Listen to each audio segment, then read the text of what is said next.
Call to order. Mr. Albrow, Present. Ms. Calderon, Mr. DeCosta, Ms. Coffinger, Here. Mr. Lombardi, Here. Mr. Leno, Ms. Ryan, Here. Vice President Dunn, Here. President Gomez. Here. Okay. Pledge of allegiance. Pledge of allegiance To the flag of the United States of America and to the republic for which it stands, one nation, under God, indivisible, with liberty and justice for all. In accordance with the provisions of the New Jersey Open Public Meetings Law, the New Milford Board of Education has caused notice of this meeting to be published by having the date, time, and place thereof in the record, New Milford Public Library, New Milford Borough Hall, in the main office of all New Milford Public Schools. The board announces that under its longstanding policy, it will not discuss in public any comments made by members of the public concerning individual staff members. At this time, please be advised that all cell phones and electronic devices are to be turned off. Meetings of the board are open to the public, and all members of the community should feel free to participate. Before coming to the board, the chain of command should be followed. There are two portions of the meeting reserved for comments from the public. The first at the beginning of the meeting for agenda items only, and the second at the end of the meeting for other items. Issues raised by the public may or may not be responded to by the board, but all comments will be considered. The board requests that all members of the public be mindful of the rights of other individuals when speaking. Due to confidentiality and legal rights afforded by the state of New Jersey, members of the public are asked to not speak negatively or in a derogatory manner about any employee of the board or any student. Closed session. It is hereby moved that the Board of Education adjourn to executive session in accordance with provisions of Section 8 of the Open Public Meetings Act, Chapter 231 PL, for the purpose of discussion and consideration of matters pertaining to the following subject: personnel. The minutes of the executive session will be made available to the public when the need of confidentiality no longer exists. I seek a motion to go into close. Nicole, seconded by Stephanie. All in favor? Aye. Opposed? Okay.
doing all this, then we're just going, we're just doing. Can you turn on the projector? We're live. Yeah, that's okay. Oh, we gotta move over, I'm not sitting, I'm not doing. You don't want to be. I'm not gonna be in the center of the projection.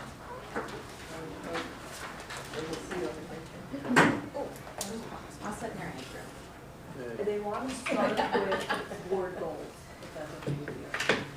Sure. Yeah, because we're kind of crunched for time and Paige is leaving soon, so I wanna do that part. Yeah, that's fine. And I have it up here for you, and he's just turning on the projector. I have one. Do you, how do you turn it? Give me a keyboard, I can see if I have one. I have one, yeah.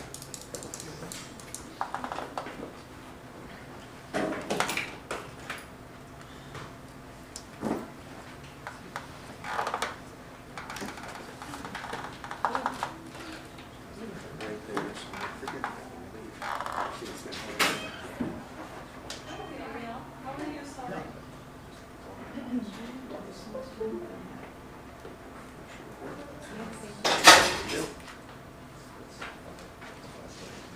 Yeah. Okay, Heather. Hi.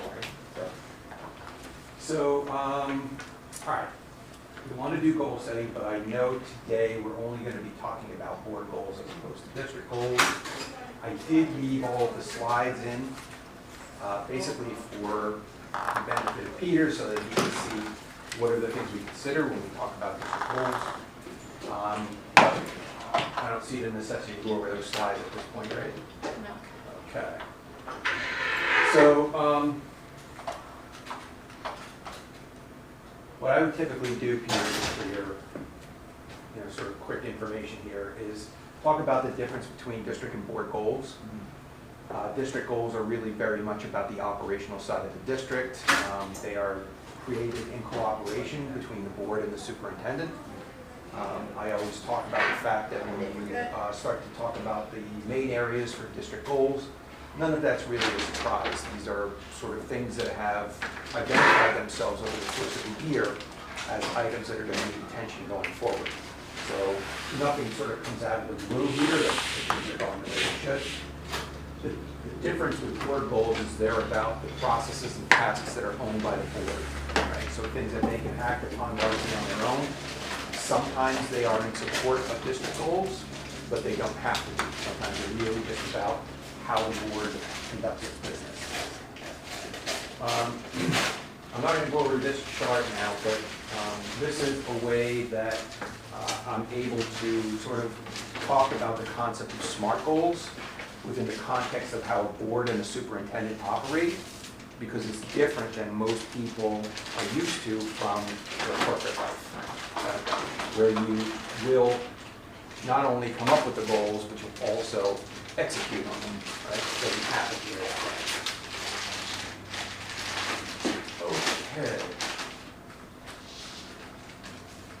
So, moving ahead to the previous year's board goals, what we do at this point, just in order to sort of level set and maybe identify some of the things that we are able to build on, or some of the things that we need to continue because we didn't quite get through them for whatever reason, we just get a quick assessment of how the board performed on these goals in prior year. So I turn this over to the board, and whoever wants to chime in on them is able to. I'll read the first goal, just so we're engage in consistent annual professional development activities on an individual and collective basis toward achievement of New Jersey School Board Master Board certification with an emphasis on mental health and wellness topics. I wonder if you guys think that we achieved this goal. Do you think we can improve on it, expand? I have John's thought on it, just because I do want to, the people who aren't here, I want them to have a voice. He thinks it's effective. The training, a collective and individual goal of up-leveling our training and certification is still very important. Which I do agree. I think we still need, unfortunately this doesn't count today, but we do need to work together to try to get the Master Board certification. I think we could all as a group engage more in activities within the district, as well as going to New Jersey School Board Association meetings and doing trainings together. Hopefully with Matt this year, we'll do some more trainings during our meetings if we can. So I think we could keep this, we could tweak it a little bit if we want. I guess the question is, what about the mental health and wellness topics?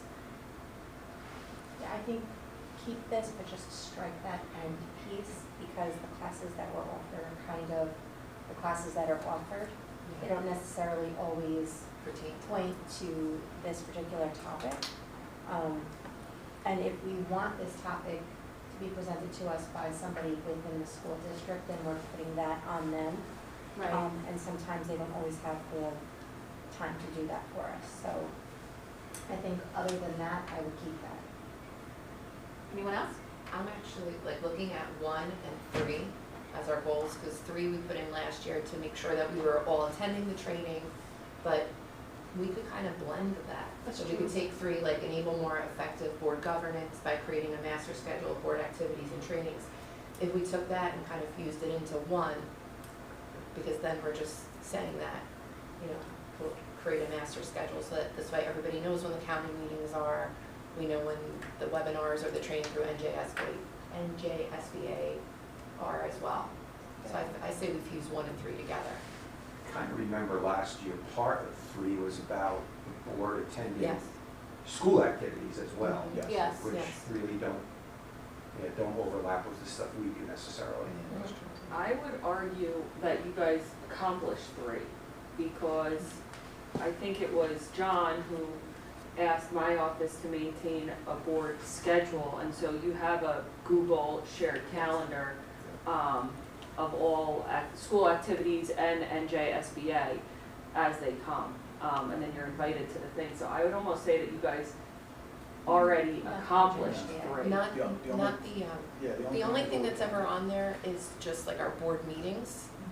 Yeah. There hasn't been like There are school-based county meetings, on that. yeah, the ones that are upcoming. There probably hasn't, I don't know when the last one was. But In June. not- It wasn't in June, that one wasn't on But there. not Yeah, school they have activities, one. not,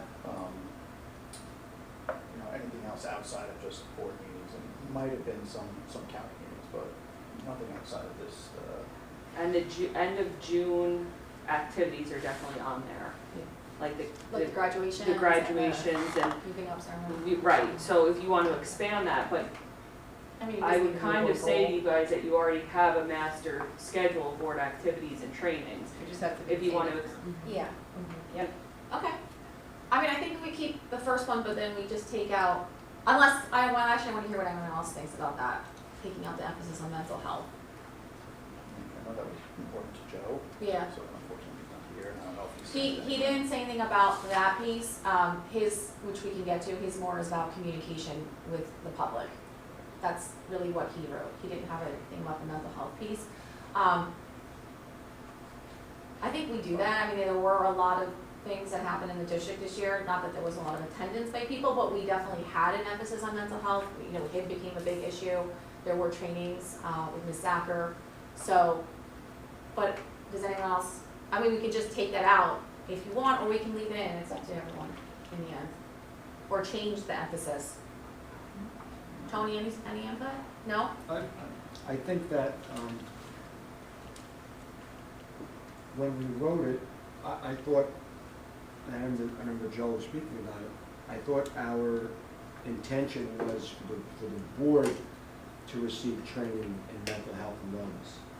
I don't, to Stephanie's point, you go to Atlantic City and sometimes you luck out and you get something, but to me, that's not really the board, that's me as a board member opting to go there. Right.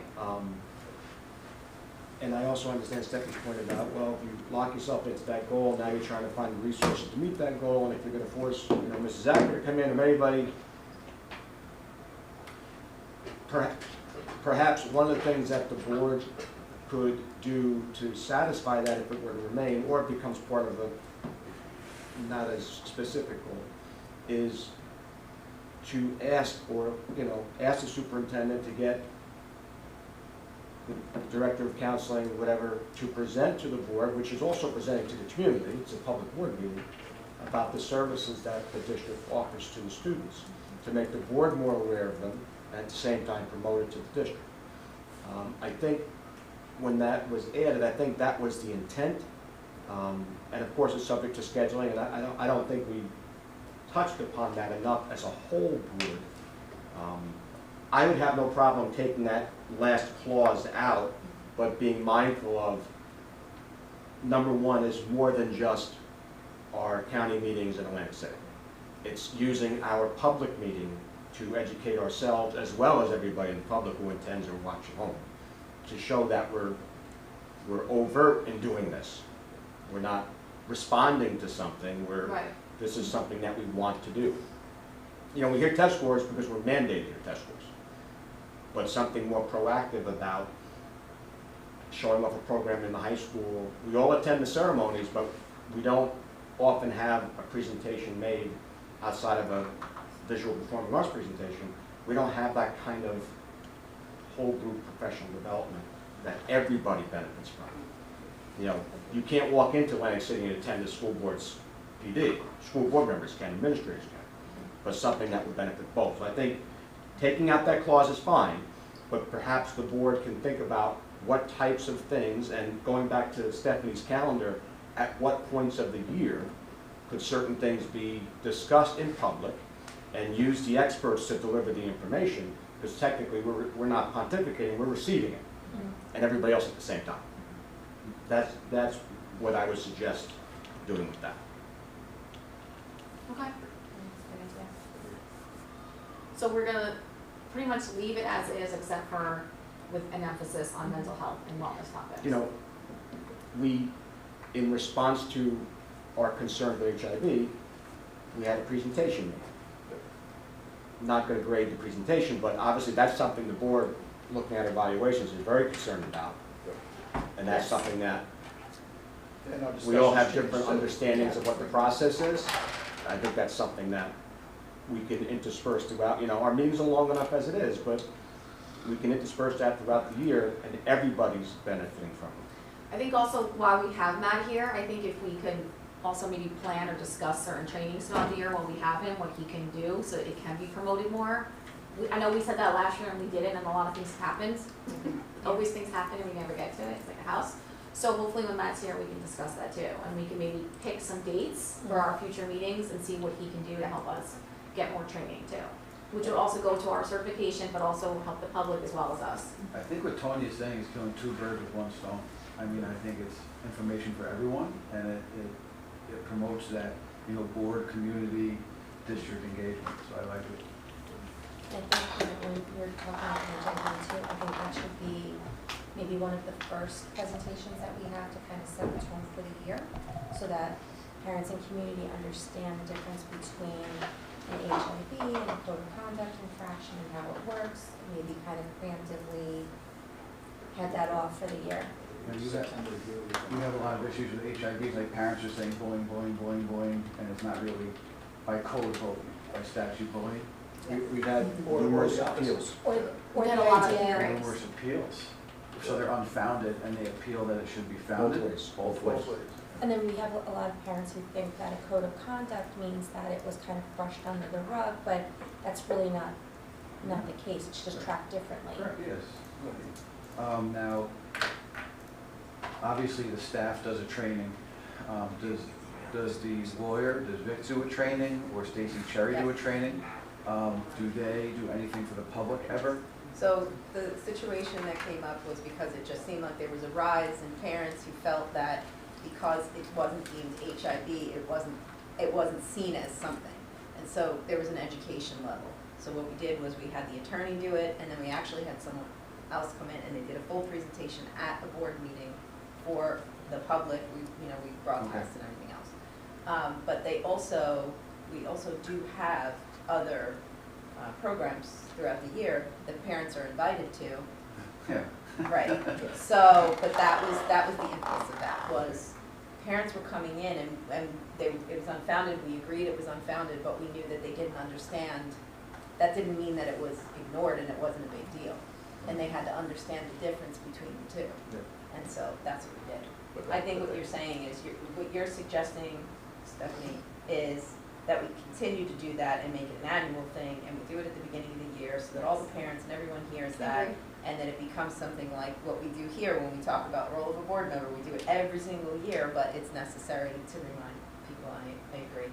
And as far as the mental health thing is concerned, whenever we take something off of it, and I'm gonna not quote Matt, but paraphrase things that Matt has said, which is, just because it's not a goal doesn't mean we don't do it. Right. It just means we've achieved the goal and now it becomes business as usual. So this is something we should always be doing. Yeah. Once we take it off the goal, like Stephanie said, number 3, we've done it, but that doesn't mean we're done now. That just means that's established, now let's keep going with it. So I agree, Matt. if you wanna take those things off and creating it as a goal, keeping the first one as a goal because we didn't quite achieve it Right. is a reason to keep it. Okay. So, and the action plan would be what you're talking about, which is, let's figure out with Matt, you know, realistically, at least twice in the year with him coming and doing a training is realistic. I think anything more than that, we're gonna have a hard time between all the other things we have to do in our meetings. It's just not realistic. So if you wanna do September, or if he's available, and then you choose something like, you know, in January when we start, you know, reset, then I think that's a good idea too. Okay. That's my feedback. So I think we're gonna, do you wanna add something? You wanna say something? Okay. I just don't want you to, okay. I said everything Matt would say. Exactly, we don't, you know, good. Okay, so we'll take out, just end it at certification. So I did that. Oh, okay, oh, okay. This is still previous year's goals. Oh. The next Oh. slide is next year's. So I copied and pasted this, I Oh, took that okay. piece out, and now we're going back to reviewing prior year. Okay. Okay. Thank you. So now we're going to promote communication and community engagement by advocating for and participating in the development of the profile of the Milford graduate, to establish a prioritized set of competencies, including 21st century skills, mindsets, and literacies that define a Milford graduate as part of our district vision. I mean, I think we did this. I mean, that's kind of what we did throughout the year. I mean, we haven't. But we have to like have a true definition now. We have Yes. to take all that data and all those surveys and all those meetings and all those. And I also think with a new superintendent, we should also have input in it. I think that, but I think for our part, I don't know, I mean, I don't really know if we need to keep that. It's up to you guys what you think too. Since we did all the background of it. Wasn't this the goal the year before as well? It was. So Well, it was, We didn't really, we knew to keep it because we really didn't touch upon it, and Right. this year really hit hard, so Yeah. I think, I don't think that goal needs to be appeared. I don't, either do I. Okay. It was purposely. Where are you at in the whole purposefully development? written as Yes, I promoting have a lot of communication questions and about this. engagement. Yeah, We so, promoted. We didn't define it. I but we actually promoted it. sit on that, I don't know if you wanna call it committee board or whatever it is, I'm a part of that. So I think right now it's kind of tabled. Okay, The survey did go out, we I did saw receive the data. yes, I saw the survey on the website, and so, the kids put into that. Everyone. So we have a lot of data on that.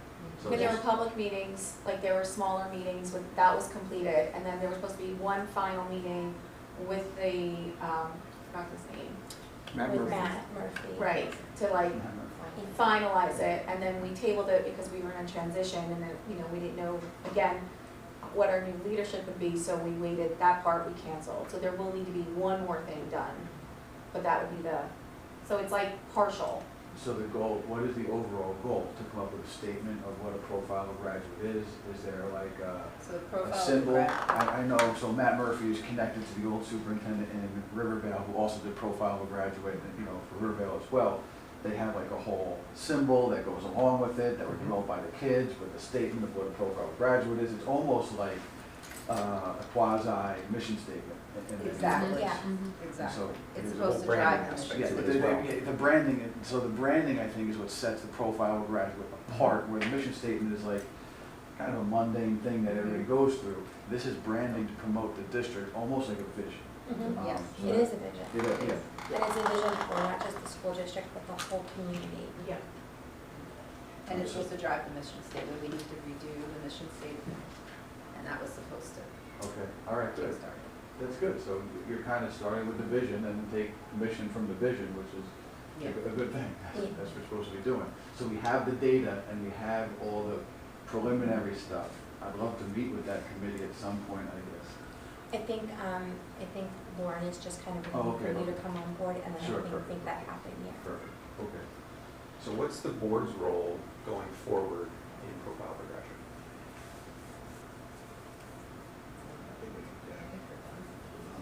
Right. Does the Suck board it up. technically have to approve anything? I think it's probably not required legally, Tony, but it's probably a good idea. Endorse something, approve it, whatever, Exactly. recognize. Exactly. If it becomes a district goal, then the board would support it. But right now, we're just doing ours. And we don't know if that's going to be for this year or if it's going to be working through it this year. We don't know what's gonna happen. I'm not putting you on the spot. No, no, I So understand. that's what I'm saying, you know, we don't have that right now because there could be other goals that take priority, right? What do you think? No, I think you're waiting for the district now to solidify everything, Yes, right? And that's then once exactly it's what we're solidified, then you endorse and promote. Yes. You know, so that, you can't endorse and promote Correct. anything right now, because you did all the data gathering, and now it's just, you know, coming with the culmination of it. Yeah. Correct. So I think that this has been achieved, or the goal's been achieved, like you said. And I think this is gonna directly relate, you know, probably most likely to a district goal, because we can't just leave it half pregnant. Like, we gotta finish it. We gotta finish it, we gotta come up with something, there's too many man-hours and conversations, and to not do it, and that would be a nice transition from old regime to new regime, right? Yes. And Lauren Aldaska has been involved in it intimately, so she understands. So instead of having that, what about, I know a big piece for a lot of board members is the promote communication and community engagement. Can Yep. we elaborate on that, like take them to Milford graduate, but then work on how we could improve that as a goal? If you guys agree to that. I know we're building like an ad hoc committee, for communication, not communication, but I just wanna know, I know that's a big part is having more input from the community. That is such a giant. I know, that's why I'm throwing it out there. That if. I'm voicing people what they're saying Right, so I too. think to make it a true goal, we have to, what, How do we do it? I say this every time, what is the problem we're trying to solve? What are we trying to solve, or what are we trying to do? And I get it, overall communication. Unfortunately, the couple of board members that are most vocal about this are not here. But even they've agreed that we do so many different things to promote community engagement and involvement in many, many ways. We put it out there. Right. People are not engaged, and it's like we're trying to find that niche to get people to come, as opposed to saying, are we doing all we can to put that out there for the community? Yeah, So that's what I'm saying, what's the problem we're trying to solve with this? I'm not saying we shouldn't, and again, it goes back to my, just because it's not a goal doesn't mean we don't do it, it just means. I also think that we, in this past year, we have engaged the community probably more than ever with the Yes. CSA surge, with the Correct. New Milford graduate, so I do think we're doing it. I don't think we've ever excluded them, but we really have had a lot of input from the community in this past year, so I do think that piece is good. But then we have to think of a new, different goal that we feel we need to work on, and is there any goals that, I agree, I know, to say that for the sake of saying it without saying what we're trying to get to, then we'll never achieve it, because Right. we don't know what we're trying to achieve. I don't know. I assume it's a goal. Sorry. Go ahead. No, I think, I assume this is other districts have the same issue, just not getting enough community involvement, right? This is not like Right. a New Milford specific issue, so I mean, yeah. how are other districts, if anybody knows how it's going, but getting the community more involved? Is there other things that we can do to get, other than a reward system? Yeah, right. One of those little What's things you been, keep what's, A coupon, yeah. what's some been kind of brought up coupon in the for- past, Right. and I'm sorry they're not here, because I'm not saying this because they're not here, what's been brought up in the past is a desire to have a back and forth. Not come to the meeting, be informed, not let's send you a survey, we'll make the surveys a little better, but they want a back and forth. I asked you a question, you answered my question, they want a town hall type atmosphere, where people feel like they can just come and ask questions. And what that is not the role of the board. No. That's not our role. But we are doing all the other things. So that's where I think we get stuck all the time is we have our meetings, they're live streamed. We have our calendar, You know, we have events that are promoted through social media and email. We now put the backpack with all the information emailed out to families, even for parent portal is there, this new communication tool that I got a message about, athletic forms. Like, there are ways to do that. And then outside the district, we're looking eventually to do a referendum. That is going to be a huge community communication, like the profile. So I feel like, I don't know if, I don't know, this is me personally, I just don't think it's a goal. I think it's something we need to do as a board. That's it. We're doing it now, we just need to keep doing it. As I've talked about at least a couple times here, and it's usually a product of having a discussion on the board self-evaluation, Yeah. because boards always rate themselves poorly on communication, because there's always someone saying, well, I didn't hear about that, right? Forgetting that communication is a two-way process, right? So if you put the information out there and they don't access it, or they don't stay engaged with it, I don't know how you fill that gap, right? That they have to take part in the process as well. So if you look at your communications mix, array, whatever you want to call it, and know that you are putting out as many touch points as are sustainable and supported, I don't know where you go from there, right? You can only extend the invitations, you can't force them. So, yeah, Tony. I don't want to say throwing communication to the side, but could we perhaps, and I'm not trying to channel the board members that aren't here, but anyway, is there a way to craft a goal that helps to educate the community on how a Board of Education operates? Because that's usually the subject of their question. Why is this happening this way? I don't see anything getting done. They're just rubber stamping things. They're pushing things through.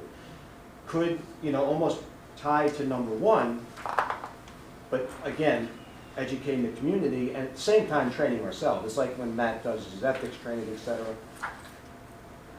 You throw that out there publicly as attached to a board meeting, and as Paige mentioned, referendum coming down the road, people are going to have a multitude of questions. Giving people the skeleton of how a board operates, from committee to the board agenda, etc. I don't think that's a difficult goal to attain. It's probably something that we say we always are doing, but we find ourselves, and we're not the only board that have this, we find ourselves reacting to, and the people in the public aren't always going to get the answer they want to hear, and that, elicits more venom sometimes. But perhaps going through the process of, whether it's just one meeting, or focusing on a certain part of a board operation at different parts during the school year.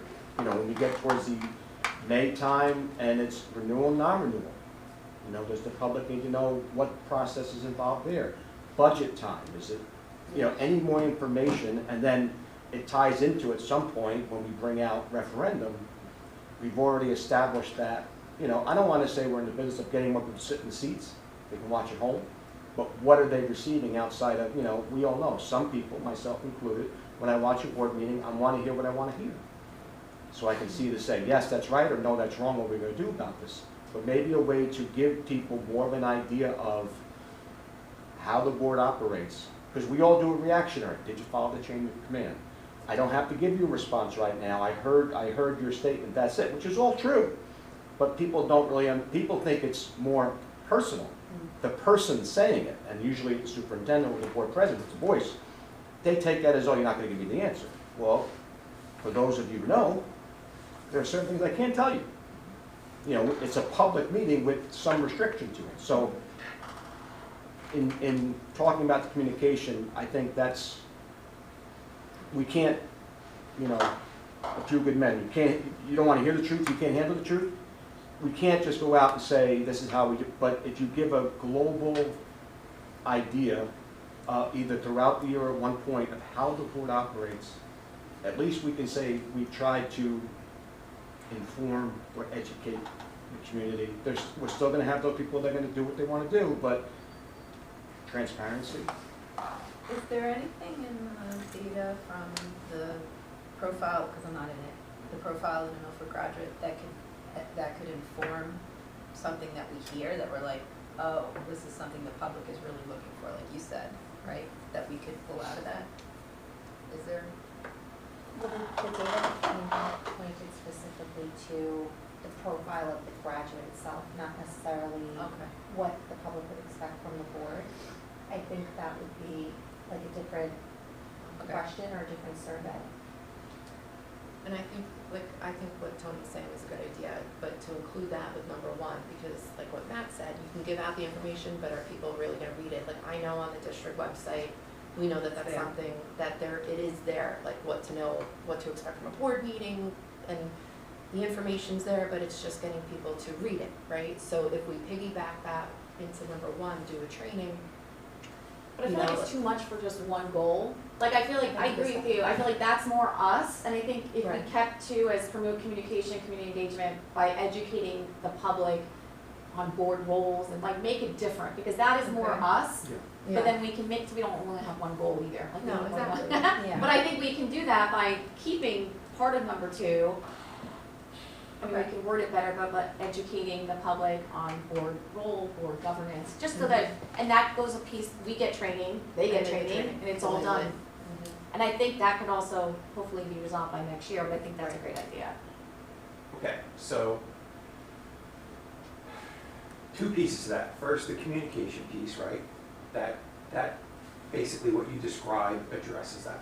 The other piece is community engagement. So is that going to be part of this as well? And what are the components of this goal that would promote community engagement?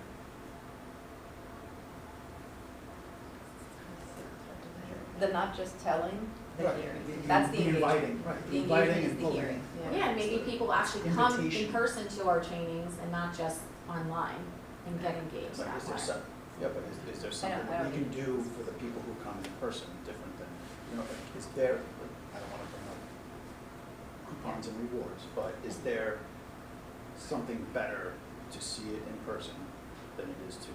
Well, why do we, and I'm gonna say this right, why do we want them in person? Because we want their feedback in person as opposed to just watching them, we don't hear from them. So is that why we want people in person? And if that's the case, what do we really want from them?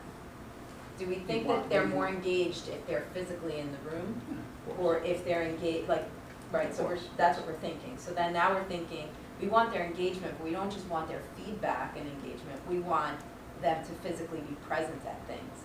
And I think that's not as much under our control as we would like, but I think their engagement in the way that we work and run in the school district, and that they feel that they have a say, That's what it's.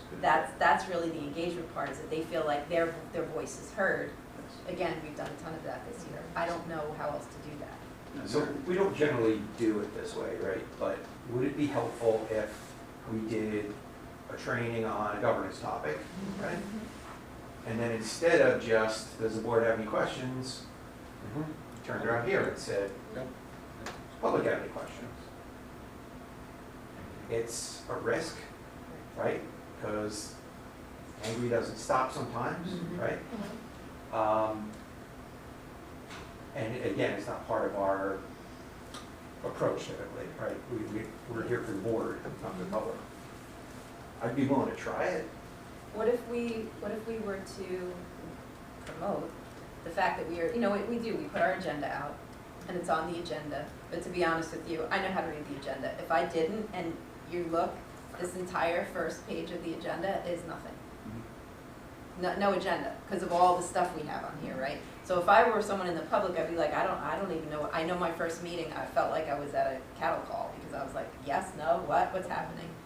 So, but if we promote when we do those things, we say, this meeting is on such and such, we make sure that it's promoted on our site that we're doing that, and this topic will be covered, please, attend, we're looking for attendance, questions, comments from the public, and stuff like that, maybe to promote it that way, and let them know. And so maybe they don't come, but they watch, and Dan will tell us every meeting how many people are on.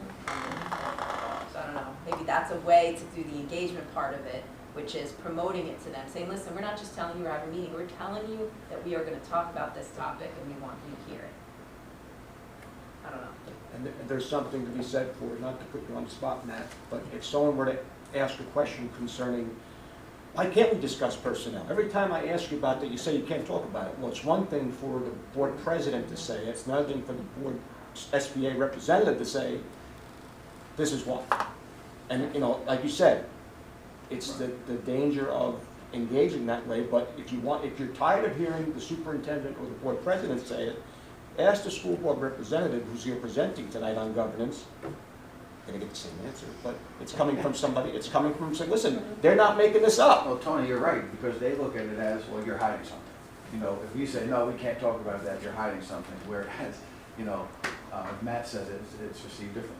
And I think that you're engaging the community, and what you're talking about with educating on governance and all that, you're trying to build competency in the community.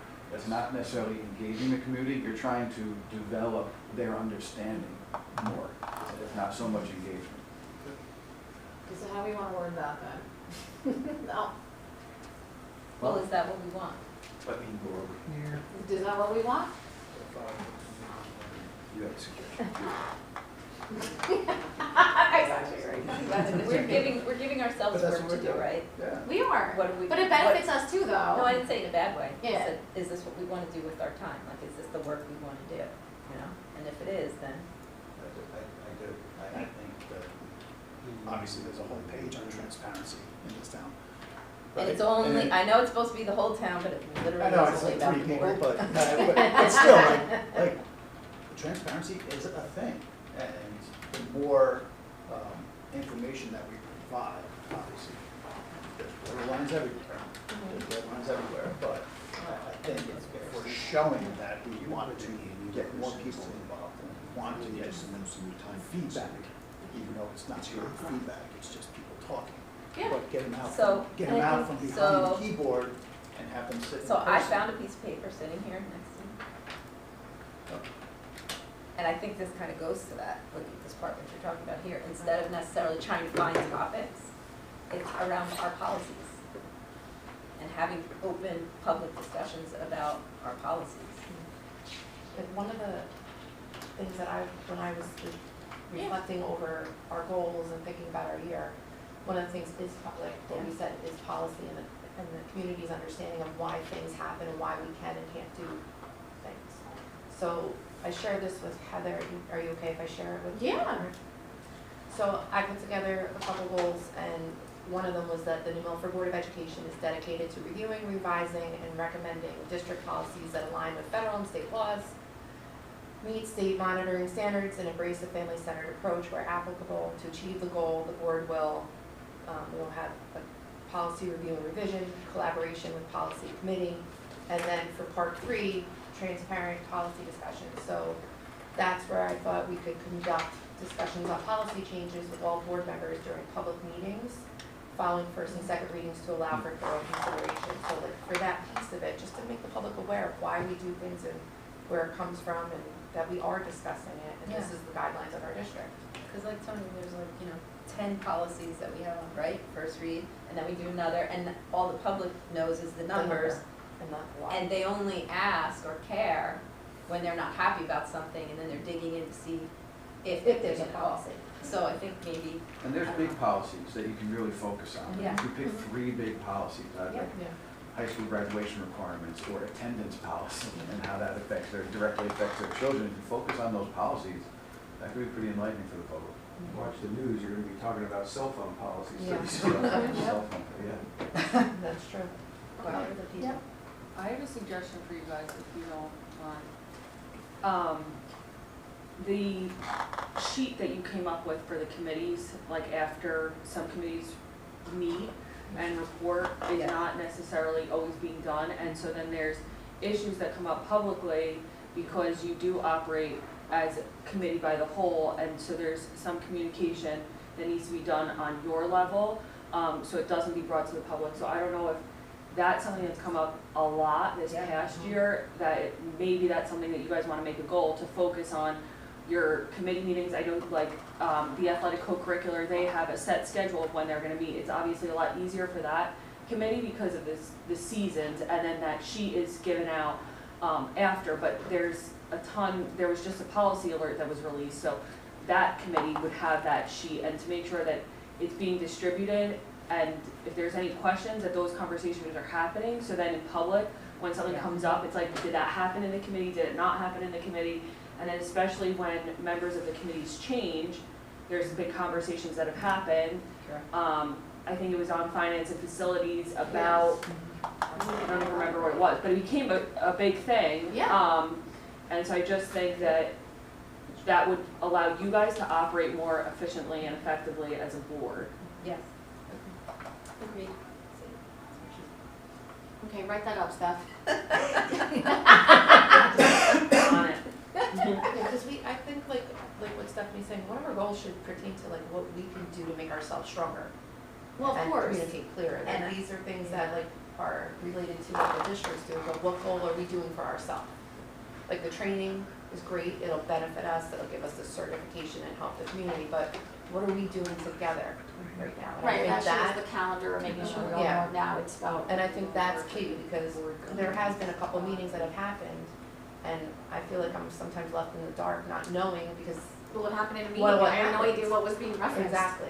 So I think that definitely should be We one of tried, our- and now we need to make it a goal. There you go, that's how we improve. Yes. It's So a I- goal for this year. Yes. I definitely agree. And I also think that we are, for the first time in a while, more experienced. Yeah. You know, there was a period there where it was new people every year, and it just seemed like it was just like not enough not enough history and knowledge. Yeah. Right?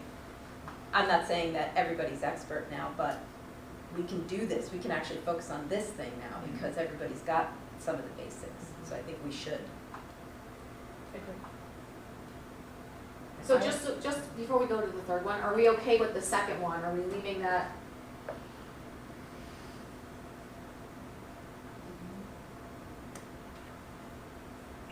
But I'm just like, I'm not sure how I much don't know how different that- it is from the first one. I think Yeah, it's that's the a- first one. it should be like a training that is part of, like, it doesn't have to be extra, it could just be like, we said HIV, right? So that's the first one. Yeah, It's the Hold on, same. right. It's the same as the first one. It's the same as the first one. Yeah, so the second one isn't that. The second one is what we just talked about. Okay. By undertaking a series of public trainings. Well, they all have to be in public. Was that? They all have to be in public. No, but I think what Tony's saying is educating the public is part of what, Right. Inviting and Yeah. incorporating the public in our discussions as opposed to just for us. Yeah, I think, am I right, Matt, and you saying it would happen in the public? Yeah. No, I'm just saying. So they that- would be a part of it. But it has been happening in the public, but Right. why would it be different this year? I think we need to address that, but whether it's Matt turning around saying, any questions from the public? Like, even if it's just that, that's fine. Yeah. But how do we say that in our goals so people, so the public says, oh, okay, they're trying to reach out even further. I would be a little hesitant to commit to that to start off with until I actually did it once or twice and went, oh, all right, this will work. But Yeah. because it might not. And again, it's out of our And then we don't scope. want it out there that we. Right, then we can even, okay. So is there any way we can try to, I don't know, how can we mix the two? Because I feel like the first one is really more for us, and the second one's more of us with the community. That's why it's separate, but it's very specific. So, and I can't see, but what did we say in the first one? By holding sessions at Open public session. session, at a regular meeting, at a work session. Or not even a work session, but at a meeting. I don't know how we would word that. From our perspective, there doesn't matter, right? Regular meeting or work session doesn't matter. Conducted at public board meetings? Yeah. Yeah.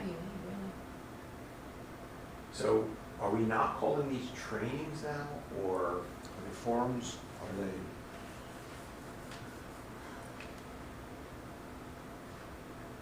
And Matt, if I'm reading correctly, when you say training, is it truly, well, is it meant for the board to be trained and you guys happen to hear it? Do we have an obligation to train the public? That's the default, Yeah. okay? You're hearing what we're hearing. Correct. Can we just combine the two and put "and" in the middle? I don't, Yeah, Right? That Okay. just makes There sense. you School go. master Like, that's what I'm certification saying. and Yeah. promote communication and community engagement by undertaking a series of trainings well, on board governance, Just some way, training. some Kind of way. free. That's on Yeah. training, of trainings, and don't Alright. specify. After board certification, so, Right. And then let's. And don't put board governance, just put series of trainings. activities Yeah, and period. trainings. We can leave it open to other Activities, things too. Mhm. That's Development open to activities governance. and trainings on an individual and Because collective we're basis. inclusive, we're gonna To do, promote Mhm. communication and community engagement. Some policies. yeah. So, Engaging. engage in consistent annual professional development activities and trainings. So after the word activities. Sorry.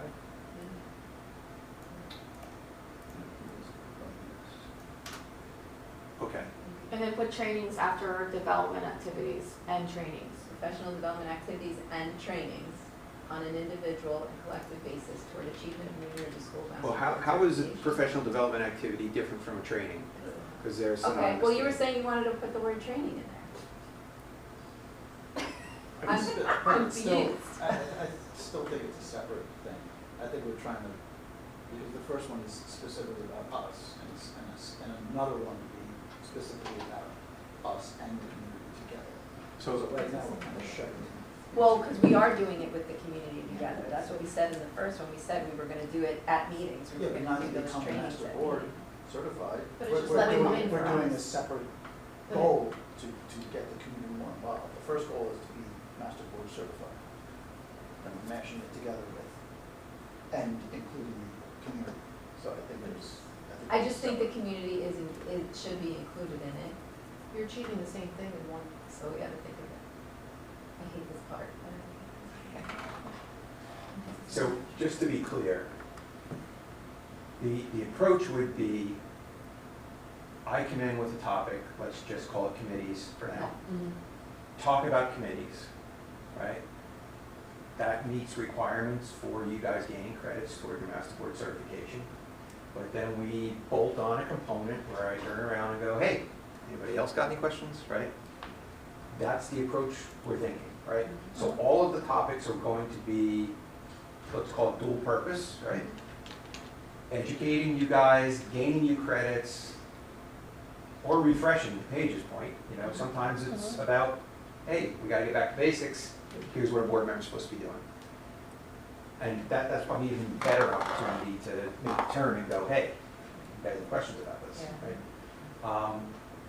So, okay, now I have that straight. That helps us word this better. Okay.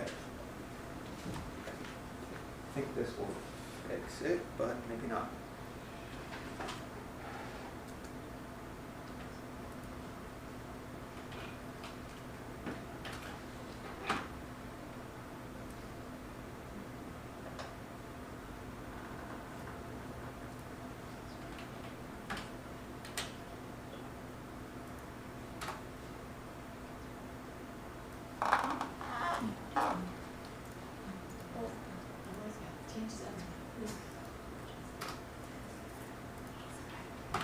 Does that work? Yeah, I like that. Yes, I like the bullets. That's good. That works. When it shows both in the thing. There we go. Good job. Thanks, Matt. Even a broken clock's right Make close that to sound. day. Capitalize that P. Okay. All right, now we gotta go to Stephanie's goal. I think enable more effective board governance by increased board committee meetings and a communication amongst the board.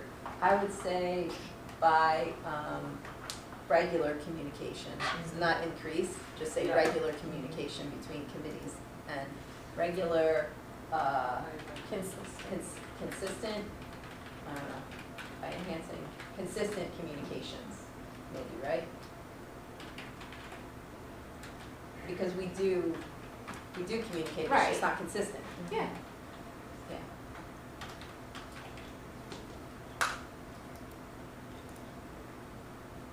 Is that, But it should, are we saying like verbally, but it should be on like some type of, like, I know I got the template from you, and then I just copied it, or Tony created it. No, And HIPs. then that's an action item, Yeah. how to do Yeah. it, Okay. That's the how. Yeah. this is the Agreed. why, okay, right. No, I'm just saying, so that, that makes sense, but I was just saying so that it's unified, so every committee uses something similar. And I would change regular to consistent, I would change that back. Consistent communication. Consistent or ongoing? Ongoing? Ongoing?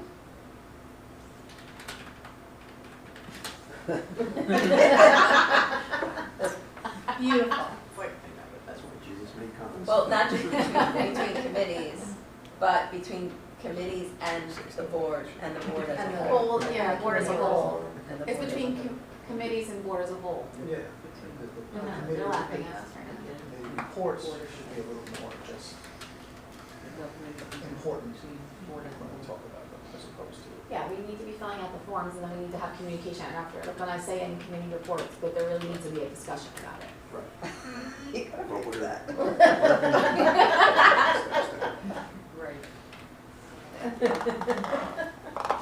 Right. I went right to that. From maybe ongoing communication from. Still looks like committees. that. I know, that's right. To the board as a whole. My husband does look.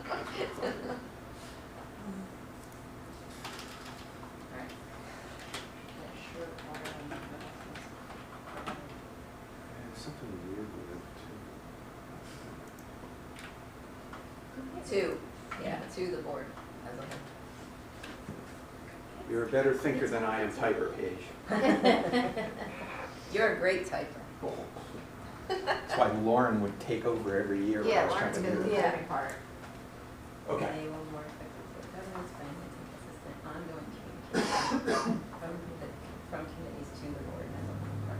Yeah. Okay, so action steps there might be something like revising the committee form, dedicating more committee report out time during regular board meetings, blah, blah, blah. Okay, good. Got it?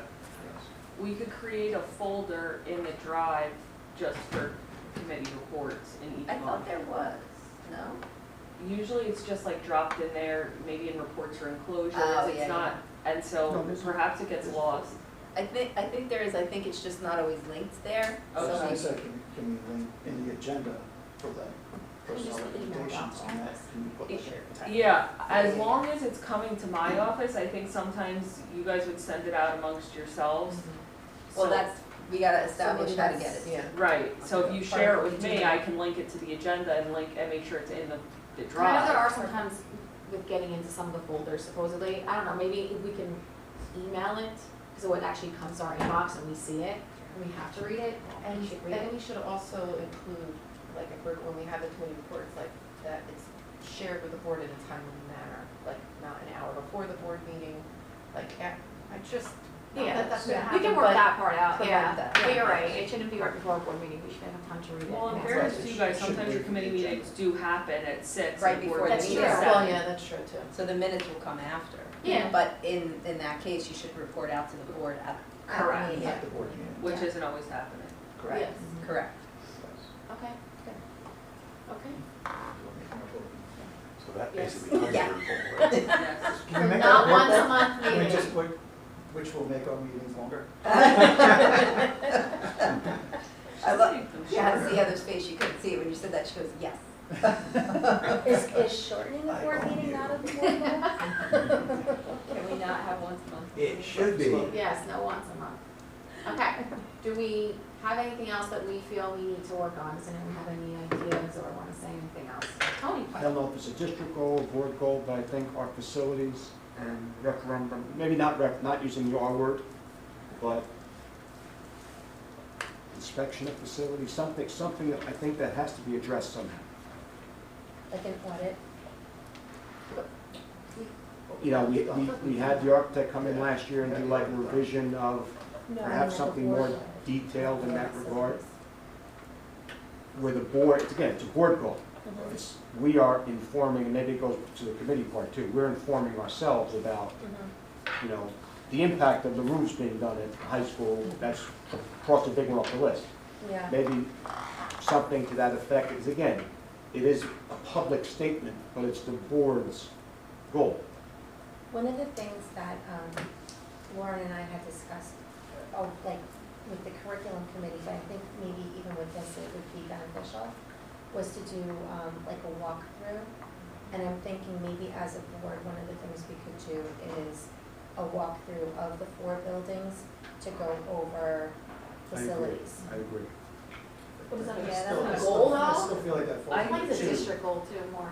Yeah, yeah. What are you gonna Plus- say, plus Steph? it- plus it I goes would on. caution you from making that a board goal, Yes. just given you have a new superintendent, you're gonna have an interim BA for a certain period of time, like, that's a big undertaking, like, we have the list, I think you guys are involved in the process, but to establish it is a board goal, I think might be a little bit premature right now, because, like, in my report today, I have some updates for you about the facilities, like, I think it's like an ongoing thing, and we can certainly put it into regular business, but I think until, the superintendent is fully on board and can see what that looks like, because this plan was developed a long time ago, and the list has Yeah. gotten things taken off, so I definitely think it's beneficial work to be done, but to put it as a board or district goal this year might be a lot, given the changes in what you have going. So then I have a question, because we've said it a bazillion times. So we have 2 goals for the board. Generally speaking, the board goals, we do look at the district goals and how can we as a board support those goals. And a lot of times, one of our goals, at least one, is supporting something of the district goals. Mhm. Since that's not established yet, is it okay to say we've got these 2 goals? And another goal is to review and revisit all of these after the superintendent has has been established and we've got some district goals, to revisit this and maybe set another goal. Can we, 100%. is that a goal to do that, or do we just agree to do Just that? agree to do it. Yep. I don't know, I just feel like we're trying to force ourselves to get a goal and we don't even know Exactly. the rest of what's gonna happen, to Stephanie's point.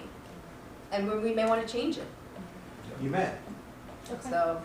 You may want to, at the end of today, establish another goal, because we haven't even looked at the board self-eval yet. That's true. That's true. Yeah, so I don't know, that's my So leave- suggestion to the leave it rest at of us, 2. to stop I racking say our leave it at brains. 2 and then- Look at it then. No, we should group again. TBD. Yeah, and these 2, I mean, they're involved goals. If we just have these 2, I think It's a lot, it's yeah. okay. Yeah. Okay. Okay. So it is for now. Nice. 2.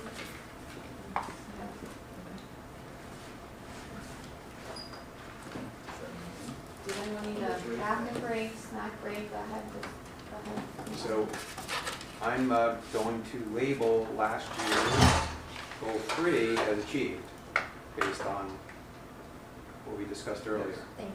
Yes. Yeah. Okay.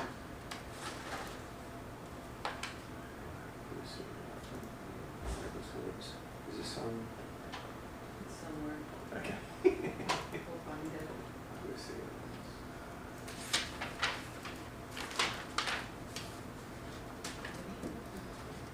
Let's see, that's. It's in finance and cancel our Oh, okay.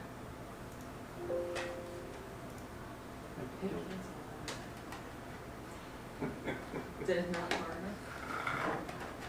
Can you raise it at the top? Can you reach that? Yeah. And then 5.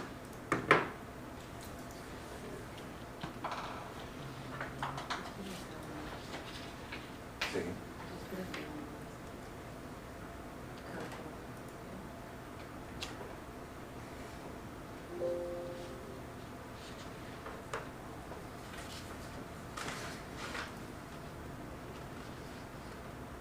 All right, did you also think something? Is that not easy probably? No. I sent it like a couple hours before. No, right, you got it. Okay. So what do you want to do now, Heather? Do you want to do board self-eval, or you want to do ethics? I would like, what time is Think it? we have a bagel? Well, we can get stuff, but I think since we have a half hour, do you wanna do some of this board self-evaluation? Sure. Since we have.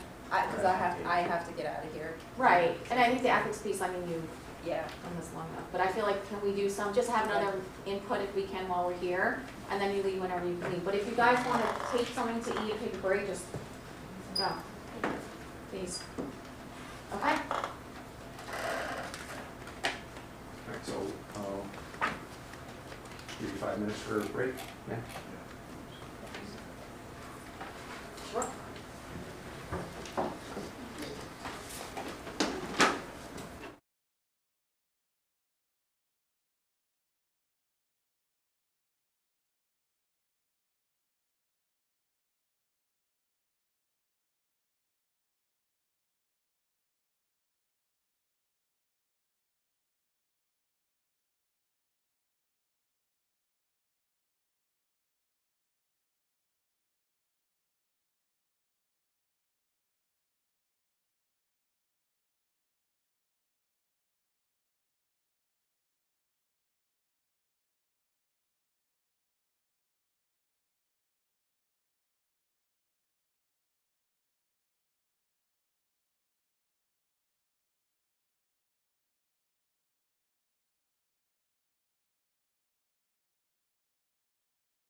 Everybody should have a copy of this in front of them. All of you have actually done this before, so I won't take too much time explaining the parameters, other than the Pete's benefit. This is something that a superintendent and a BA are welcome to participate in as well. So next year when the board does this, if you want to participate, certainly have the permissions to be in here and contribute. All right. So, per usual, front page is the sort of standards where we rank how important each of these facets of being a board member is. And then we mark ourselves against those standards as a board throughout the document. And then there's also a component where you assess your own individual performance as a board member in these areas. Rating scale of 4.0. Each area has a rating. We'll talk about what the board rating is, and then I will allow you to read the comments. And if there's any questions or further comments on the area, just chime right in. So, starting on page 2, section 1, planning. The score here is a 2.7, and comments begin on 2 and end on page 3. So I'll give you a moment to read that.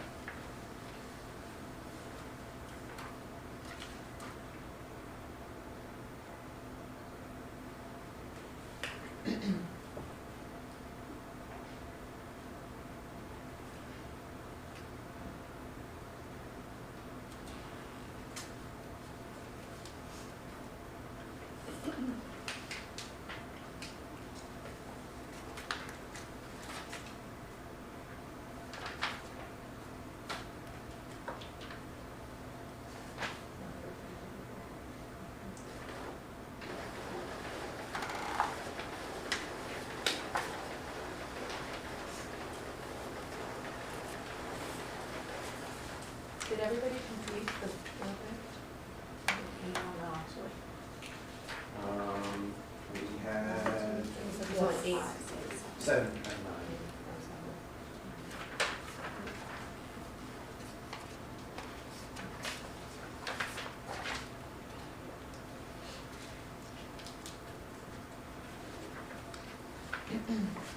Questions or comments on the planning section? Well, I think it's interesting that some people think we haven't had, like we didn't develop the program to Milford graduate, and that we did not have the input of the community. And the fact that we just discussed that we've had more probably input recently than previously. I think the tracking part is something as well, you know, tracking the goals throughout the year, Yeah. as opposed to just sitting down once a year and saying, oh yeah, we did that. I think there's something to that. And part of our presentation, as we normally do, it would be, once we've set these goals, let's set a schedule for reviewing progress on it throughout the year. We typically throw up like a quarterly schedule as an example, but I always say that they should make sense with the nature of the goal, right? So maybe you check in more frequently, maybe less frequently, depending on how it sort of, the timeline works during the year. Okay, section 2, policy, score there 3.5, and comments are 4 and 5.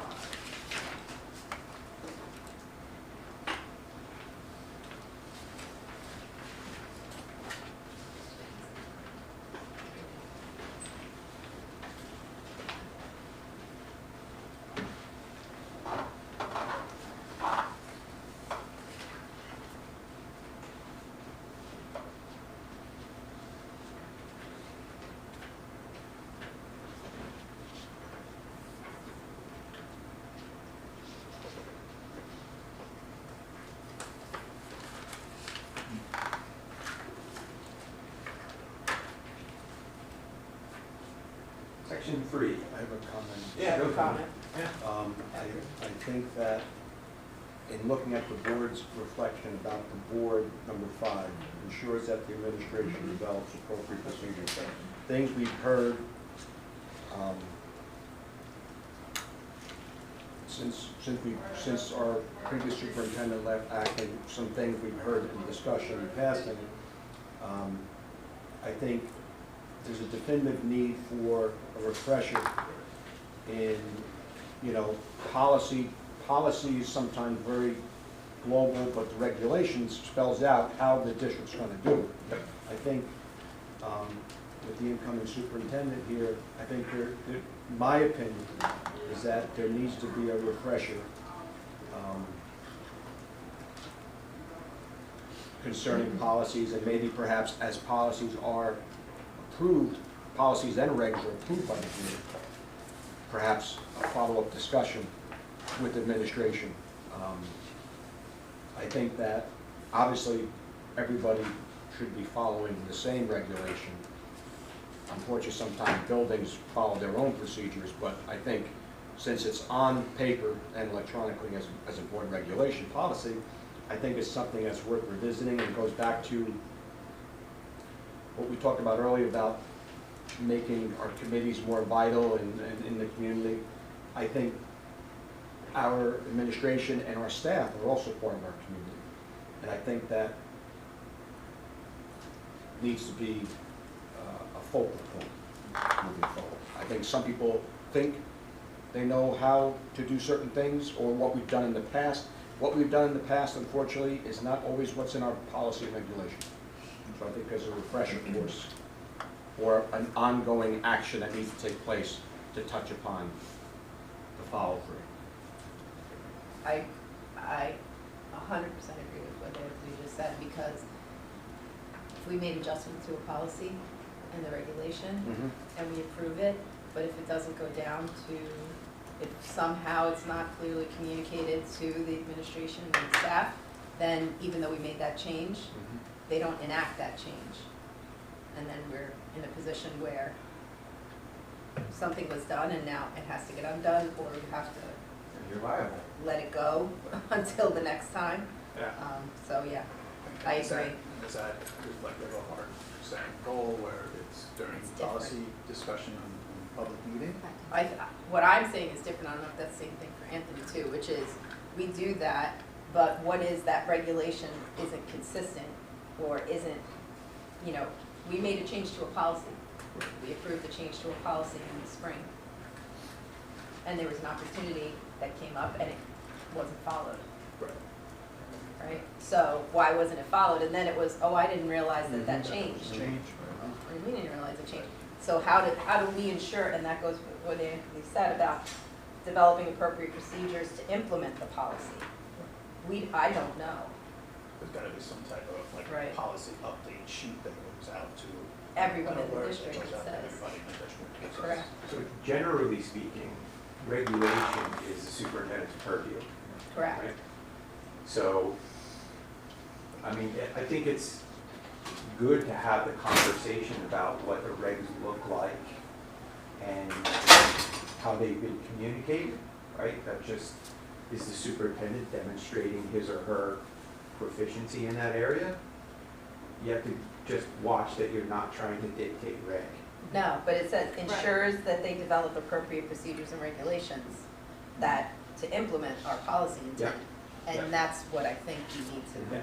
we need to make sure that we're working on, because there's an assumption and we shouldn't be making assumptions, is what I mean. Okay, fair enough. I agree with Any other questions? Section 3, student achievement. Section 6, square root of 3.2.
questions or comments, student achievement?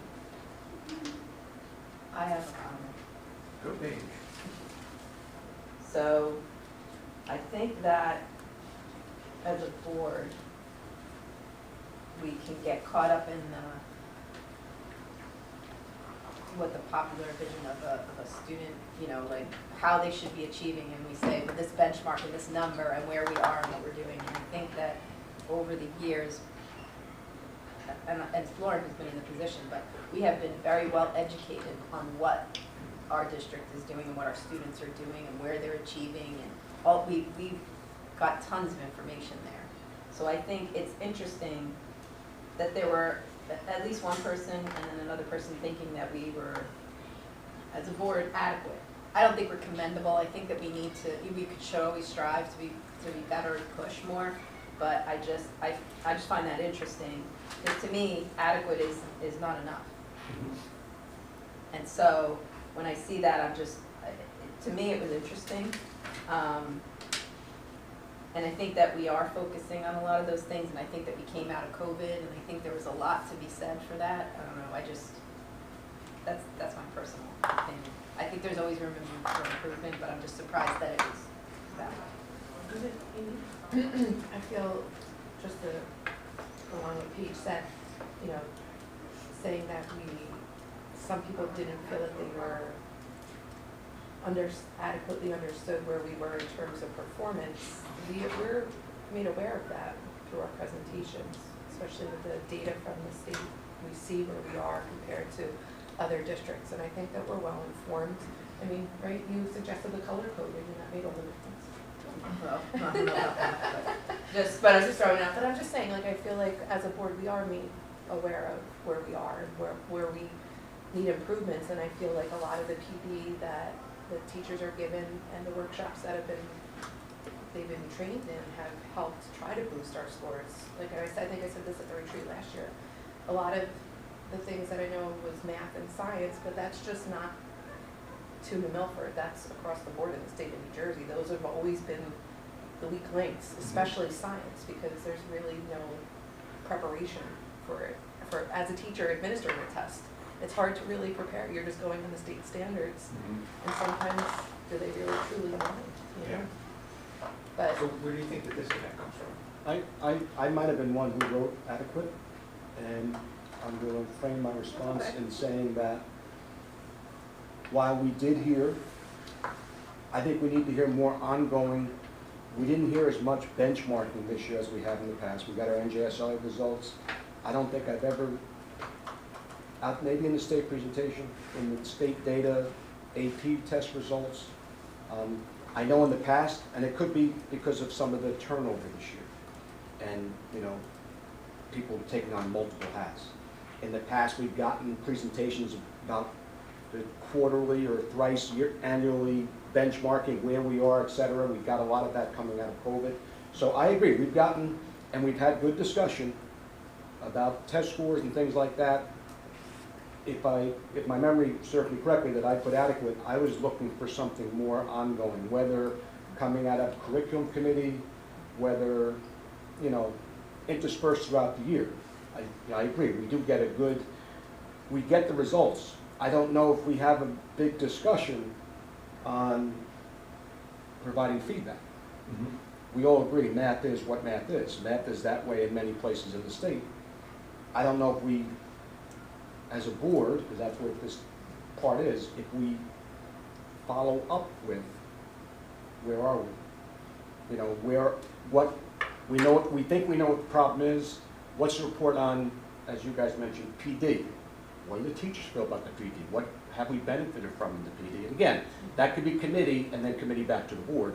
But when I see systemic and evaluation feedback, when I get the test scores, that's the state's evaluation. That's not my evaluation of it. And that's, if I did write adequate, and I think I did, that was where I was, that's the mindset I was in. Okay. Anybody else? And I just want to add too for myself, because I was probably one of the ones that put, you know, for understanding the community's educational aspirations, not great, but that's me as a board member, right? I don't feel like I necessarily have that as much anymore. You know, my youngest is now going to be a senior, so, you know, I'm well away from the conversations outside school or at Little League or in Girl Scouts or whatever. Sure. So I don't know. I know what I think. And I know when I ran, I know what I said, and it seemed like it was okay, but I don't know if that's what they feel. And I don't know if that came into the profile of a Milford graduate or if it's other things. So, as I feel like I don't really necessarily know that, Okay. right? So I feel like I would like to get a better understanding. Just have another child. Can't jokes. Can't always, Andrew, I know you have extras, you're not getting it. Problem is, I'd rather give you my older one. This is all recorded for posterity. Okay, moving on. Good move. Section 4, finance, 3.4 there.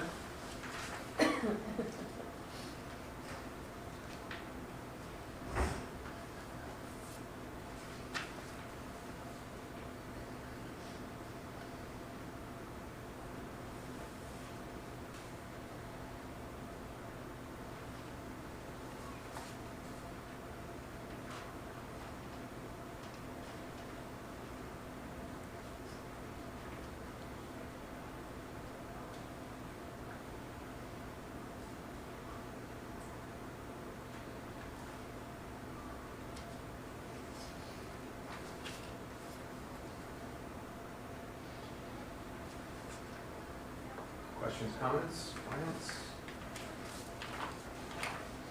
Finance is always going to be one of those things that it's rare you're going to get a board member that's very knowledgeable about accounting principles and everything in there. So, you know, that's always the thing that we're always gonna need to make sure, no matter what, we're clear communicating to to each other and to the public, because people there's just too much to know. We can't all, you know what Stephanie knows off the top of her head. Agree, and to your point, I often see people who come in with accounting expertise from the outside world and walk into this environment and go, wait a second. What is happening in here? So, okay. Board operations, page 10, or 3.4 there. By the way, we are on target to have a new instrument for board evaluation in January 2025. So this should be the last year of this one. Better, a better one. I think it's You better. just said no. Different. No, no, Different. it's better. They took a lot of time looking at other states' instruments and also sort of refreshed it with the view of the board's actual role. Because some of the things here, I think, aren't quite on target. Yeah. Comments on 11? I have a question. Our board acts as, and we have board as a whole 0, specific committees 3. Does that mean only 3 people answered that question? It does. Oh, God. We're not going to have that one going forward. Because we do both, but I noticed that we only 3 people answer, so. There's no third option. No third For option. both. Hybrid. Right. Been asking for that for a long time. It would solve a lot of issues. I do want to say one thing. The board acts, I know it's, our board acts, number 1, I think, not commendable, but good and adequate, I think is great that we have that in our goal, right? That we're looking at that governance and Sure. working toward that. I think it definitely is hitting the nail.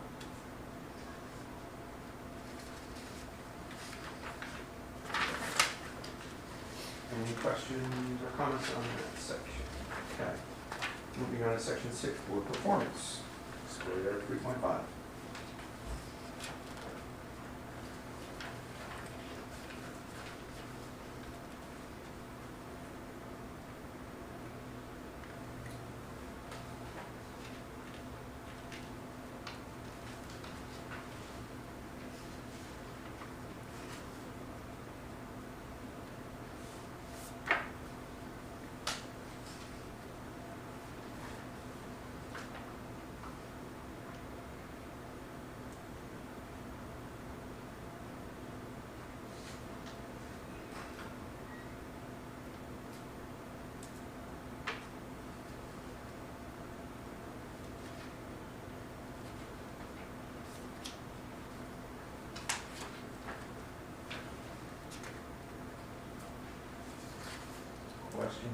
comments on section 6?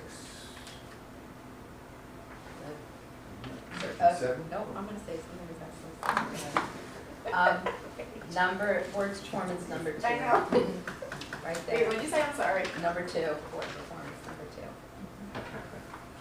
Right? And then I'm reading in the comments, the one, logger 1, I'm reading out of that of just like individual preparation, being proactive, board attendance, but also just continuing to keep involved, it looks like. Also prioritize the meetings. We do tend to not have a full board at every meeting, for various reasons. And we do have a policy as a board that you miss 3 in a row and you're out. We could boot you. It's actually code. Yeah, I'm saying it's in there, it's like you miss 1, 2, you miss the 3rd. Now we've had monthly meetings, so that makes it even more challenging. If you're not at the meeting, then you really are missing a lot. It's instead of where we had, the separate work and whatever, or when our work and our regular are right next to each other, it seems to make sense because you're doing the work and then answering, but at the same time, if someone's not available, they're not available for both. So we wind up missing out. So I hope that we change our meeting structure that way to allow for more availability, but also just that whole making sure that we're there for meetings, that we realize that it's a priority to be there, and it looks like we kind of all said that. So. Gotcha. Anyone else? Okay. Section 7, board superintendent relationships.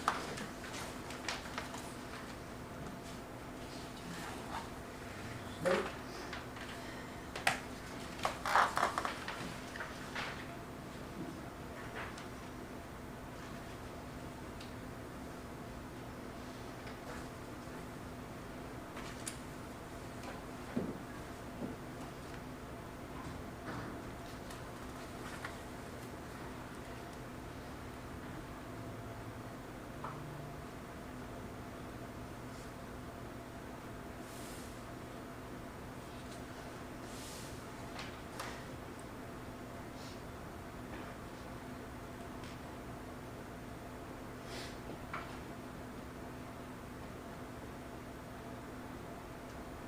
Questions or comments on this section?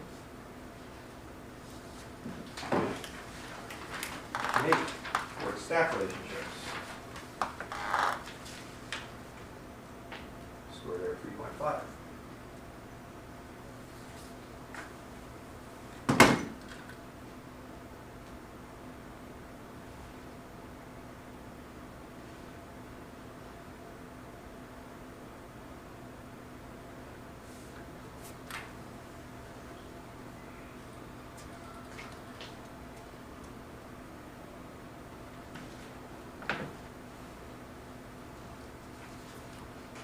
Questions, comments? I'm gonna out myself. Uh-oh. So, yes, because I think it's important. And I wrote about being in a small town and staff members and board members knowing each other personally, that it is very dangerous because we do have the, hey, okay, thanks for telling me kind of thing. Sure. But then there's also the impression, one way or the other, that now you've told the board member, now things will get done. And I think that it's a dangerous and slippery slope. And we need to be really, really careful because sometimes you're hearing one side, because it's real easy to hear one side when only one person is talking to you.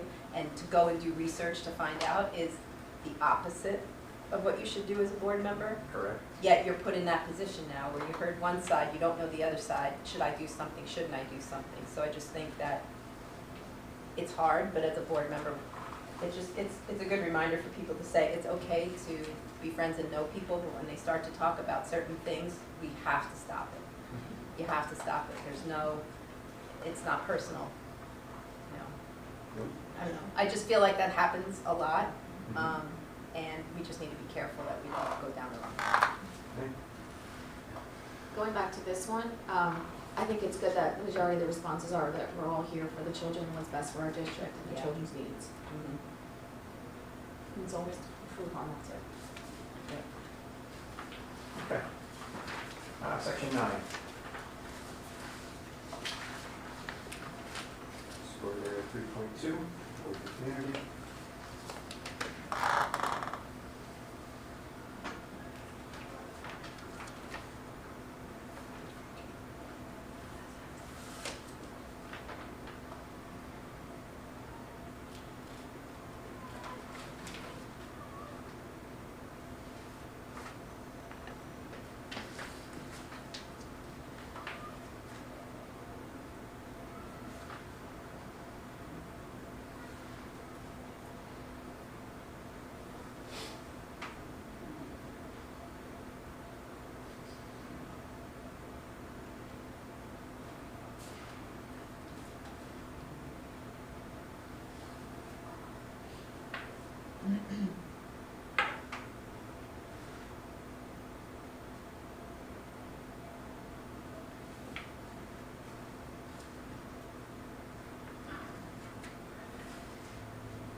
Paige, you got 3 minutes. I said it very quickly. I live for it, baby. Item 7, just looking at the rating there, on item 7. Yep. We had a huge conversation about it, and I think as a board, when everyone is available, we need to have a discussion about what that means. What does that mean? Effective community relations program, what does that mean? What are we doing now? What are we trying to solve? Where is the gap? Because we say it, but I don't know. I think we need to be more specific because, or we're just gonna keep saying this thing doesn't exist, that it maybe isn't true. This tends to be a catch-all. Yes, Right. right, and everything falls in, but what does that mean? So, Exactly. when the whole board is available, we say it because we're hearing people from the community, like Andrew said before, like, I didn't know, I didn't hear, I don't know what's going on, but what are we doing to make sure that that's happening? Maybe we are doing everything and they're just not taking it in, maybe we're not doing something, maybe there's a thing we could do as a board, I don't know, but I feel like this comes up all the time with no resolution. It's universal. Yeah. Every single district, this is almost always the lowest score. And it's easy to But blame them. without specifics. Correct. And it's easy to blame struggles we have on the fact that we don't have good community engagement. But, and it's daytime, I know, but in our meetings, no one comes to the meetings, but they will now watch the report, they'll watch the live stream. Okay, that's great. Then we have a thing about like, literally the dangers our children are facing, and it's open in the auditorium in the high school, and we get 5 people. Doesn't matter how you tell them. We, offer different things, but is that not it? And I said, I keep coming back to the fact when my kids get upset about something when they were younger, and they would keep saying something they were unhappy about, and finally I get to really what they were unhappy about was, I didn't get this thing. It was everything else, but it was this thing. Okay, I can deal with that thing. So I feel like that's this. There's something we're not touching on, and it just keeps coming up, and to see a count of 5 on adequate Yeah. tells me that as a board, we still have work to do to figure out what we're saying we need. Mhm. Because otherwise, we're just gonna keep having this conversation. Yeah, I feel like when I read through the papers in like sort of September, October, leading up to the election, and I look at people running for the board, almost without fail, they're gonna mention communication, right? District doesn't communicate.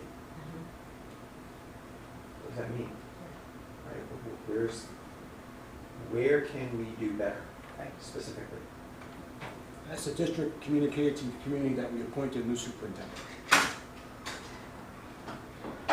Say it again? As the district communicated to the community that we have appointed a new superintendent. Last week. I didn't receive it. Well, and I'm not saying I'm not saying I disagree. I'm saying Well, we I'm just saying, keep saying how do we- communication. How do Let's we be more improve? My specific. question is this a board thing? This is a unique situation. The acting superintendent, Well, he was appointed, but he hasn't started yet, so I'm but we, here. we did appoint, and Right. again, if you came to the meeting, you know. If you watched on the meeting, you know. If you heard from Scuttlebutt, you know. To me, community relations is sending out a message saying that this is what, if you weren't there, this is what happened. I don't recall if I wrote adequate or not, but that's something that I've been waiting for, and, But never said. well, Hey, you just said it, so now I it's said out it, there. that's why we're here. And you just said it, now it's out there. And I think that's fine. And I think that's the other part, is that we just need to communicate with ourselves, where, hey, listen, are we doing something? Like, what are we doing? I think we should be able to do that too. All I'm saying is, it's still a topic, and then we don't talk about what it is. It's never gonna be better. I think we're doing a lot more to try than we've done in past. I'm stuck, so now I need another problem, because otherwise I'd have it's like trying to come up with a third goal, so. The other Sounds like piece is, somebody's I got think, one for you. It does. I think the other piece within ourselves, we need to communicate better. Like, Yeah. like when there's deadlines or due dates, or Heather sends out something for us, like, we should be also communicating prompter. I'm just saying, I don't know when people respond because we don't do. We shouldn't. Right, exactly. But what I'm saying is when there's a third email that comes out to the board like, hey, I asked for this 2 weeks ago. Like, I think we need to communicate first, we gotta work on communication with ourselves, with each other. And if people have ideas or suggestions on ways to communicate, to do that with our inside first. You know what I mean? Like, that's what I'm seeing. Like, I see those things come out and I'm like, okay, well, why does Heather have to send a third email, a fourth email? So when we talk about communication, sometimes we need to work on what we're doing first and fix that before we start. Combination. Yeah. Page is 11:30. I think by definition, community relations is really about the partnership. Right. We have a partnership.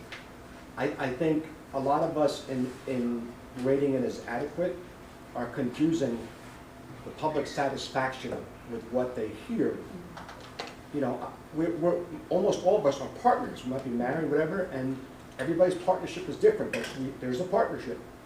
And sometimes partner number one wins, sometimes partner number two wins, sometimes the community wins, sometimes the board wins, whatever. I think, and piggybacking on what Paige said, that discussion for the board, what is that really? If you can have the greatest community relations in the world, and the community could be dissatisfied. Right. Yes. Yes. And Doesn't I mean you don't say have community relations, it means they're not thrilled. So I think that's where all of us, we could talk about, if we feel the community's not satisfied, I don't know of many communities that are totally satisfied. But I think that's where the marker gets moved around. I think people aren't happy because of what I read on social media. Well, I don't know if that's a community relations problem, unless we think we're disseminating a message that's crystal clear and the community's not getting it, then that's a communication problem. And I think some of the goals we talked about maybe helps to address that. Yeah. Agreed. And I thank you very much. And I And do thanks, agree. Paige. Should have put something No. else up. Thank you, sorry, thank you. I was gonna say something similar to this, Tony, and I think to touch on that or to expand on that a little bit more, is sometimes it's the answer, right? It's the answer that we don't want to hear. But I also think sometimes it's the delivery of that message too that adds to the dissatisfaction and the perception that the communication is off. So I think sometimes if we communicate an answer that we don't want to hear, but we communicate it in a way that is maybe more humble or a little bit more gracious, or it's received differently Sure. than in another type of delivery, let's say. So I think sometimes how we express a decision plays a big factor in that too. Totally agree.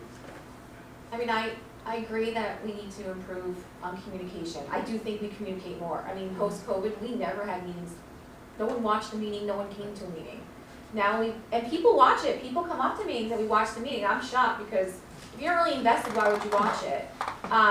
And in what Tony said about the announcement, I agree with you. It wasn't announced. But I can tell you that right after that meeting, I went to a baseball field.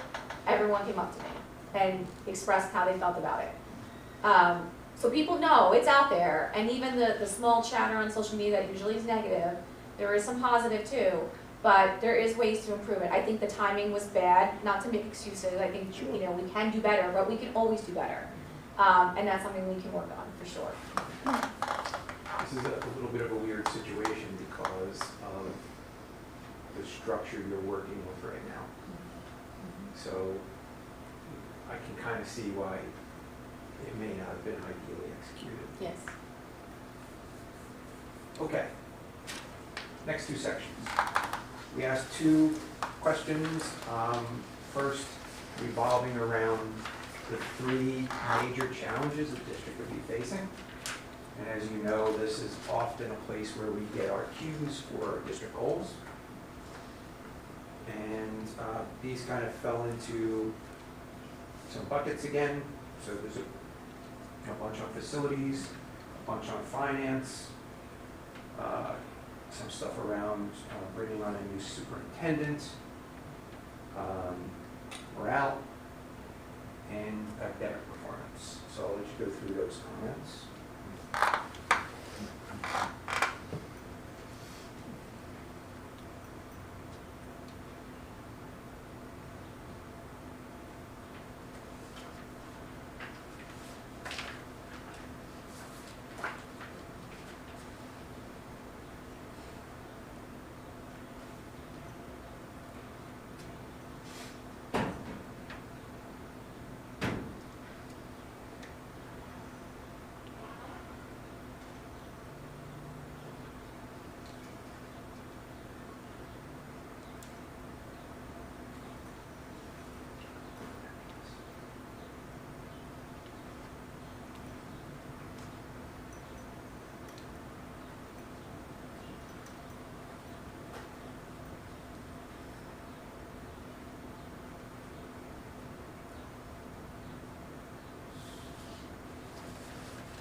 Questions or comments? I mean, facilities has been an issue, it's an ongoing issue for years, and it's not an easy fix, so I can see why that would be on priority. I think also, having a new CSA, we had a lot of transition this year, so hopefully having a stable leader would make the situation, make us better as a district too.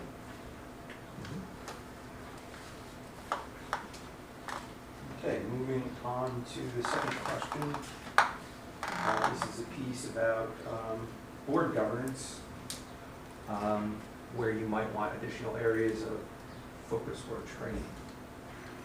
So again, we see finance, we see policy, we see curriculum instruction, HIV, and overall just training.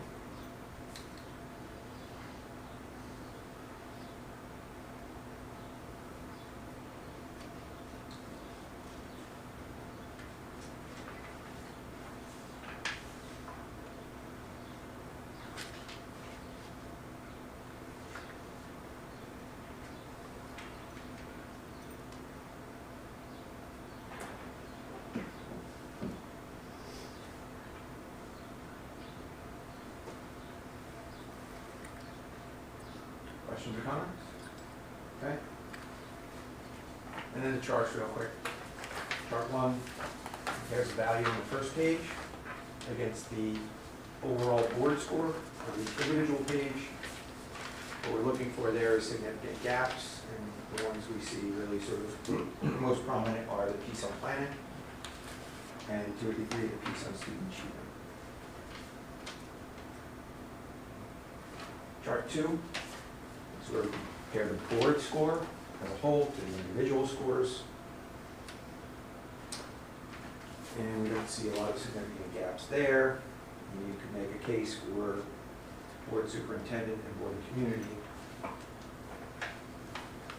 And then finally, comparing year over year, last year to this year. And aside from maybe planning a little bit, mostly pretty consistent in the review. So that's board self-evaluation.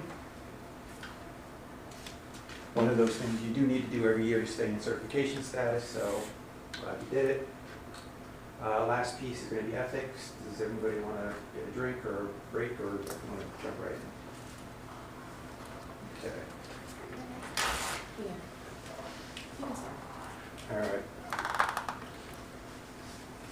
Once again, I've done this for this board quite a bit, so I'm not going to prolong it.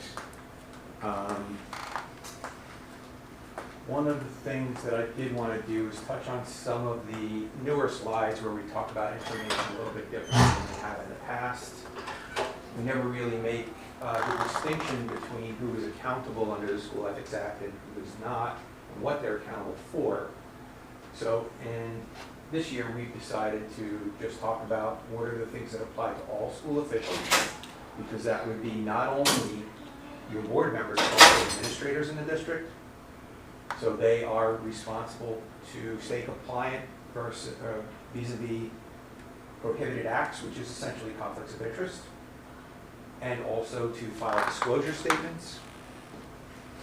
When it comes to board members and board members alone, they are required to be responsible to those things, plus be compliant with the Code of Ethics and also fulfill their mandatory training obligations. I know, you've been in close quarters all day. SEC volume, you guys know the SEC, looks over two essentially main streams of work. The first is advisory opinions, where school official can request an opinion about a proposed activity or conduct. Those can be made public, need 6 votes of the SEC, regardless of how many people are currently sitting on the SEC, School Ethics Commission.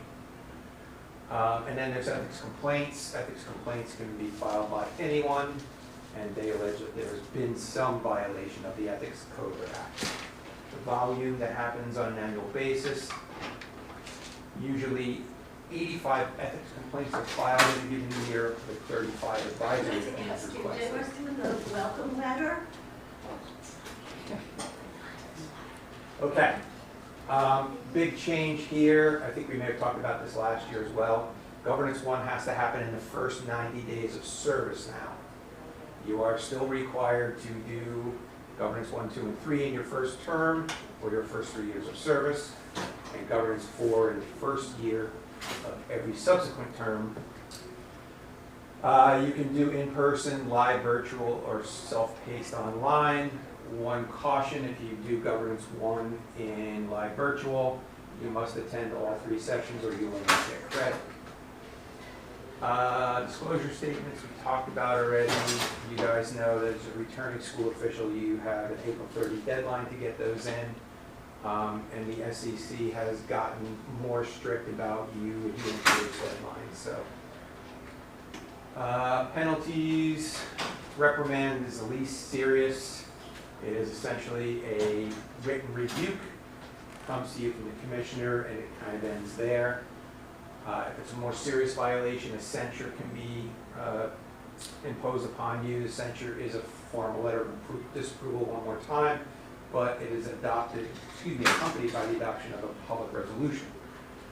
Suspension can't be part of any board activity for a designated period of time, usually between 30 and 180 days, and removal means you're immediately off the board, or you can lose your job. Most boards will look at the code of ethics at reorganization. I'm sure you guys did that. One thing about the code of ethics that we have in this presentation is the standards piece here. This is the actual language that the SEC is going to consider when reviewing your case to see if there's been a violation of the code.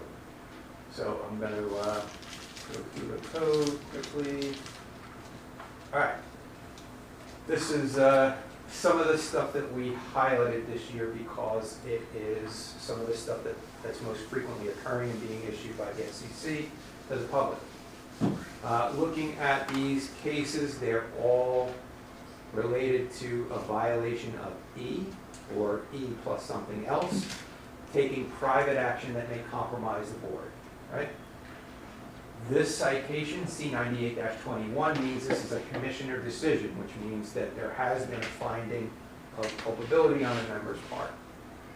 So, in case C98-21, a member copied and pasted info from a board email and sent the non-public contents to township officials. The SEC interpreted that as the board member revealed the board's intercommunication, which could compromise the board, and info that was considered confidential as the board had not yet voted on its contents. A reprimand was recommended to the commissioner by the SEC, and violations of E and G of the code were found. C59-20, member sent an email from district account to a known political entity and misrepresented the intent of a rally. The content suggested political motivations that only invited one side of the issue. The SEC determined that using a board email can give an impression statements were made on behalf of the board.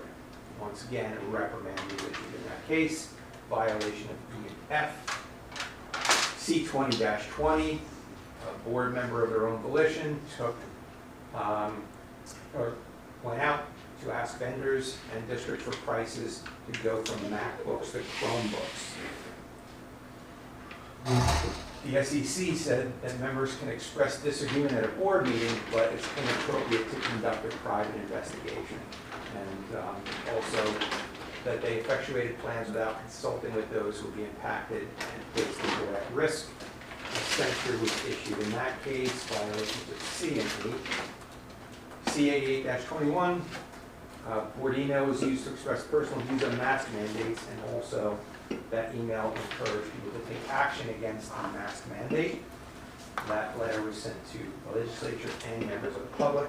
Once again, a reprimand issued, violation of E.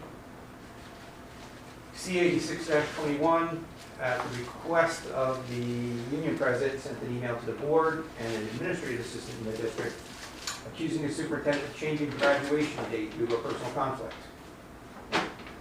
That same member who was involved with a local organization, was told by the principal a chorus would not be performing at an annual event, and texted the chorus teacher to ask why. The request for the explanation from a subordinate, the SEC considered administering the schools. Also gave the appearance that the board disagreed with administration, put the chorus teacher in a bad spot, and was tantamount to conducting an investigation prior to referral of the superintendent. Pretty much an alphabet soup of violations right there. C-25-21, a board member met with people in the public to justify her actions for a walk-in motion to change a holiday name within the district.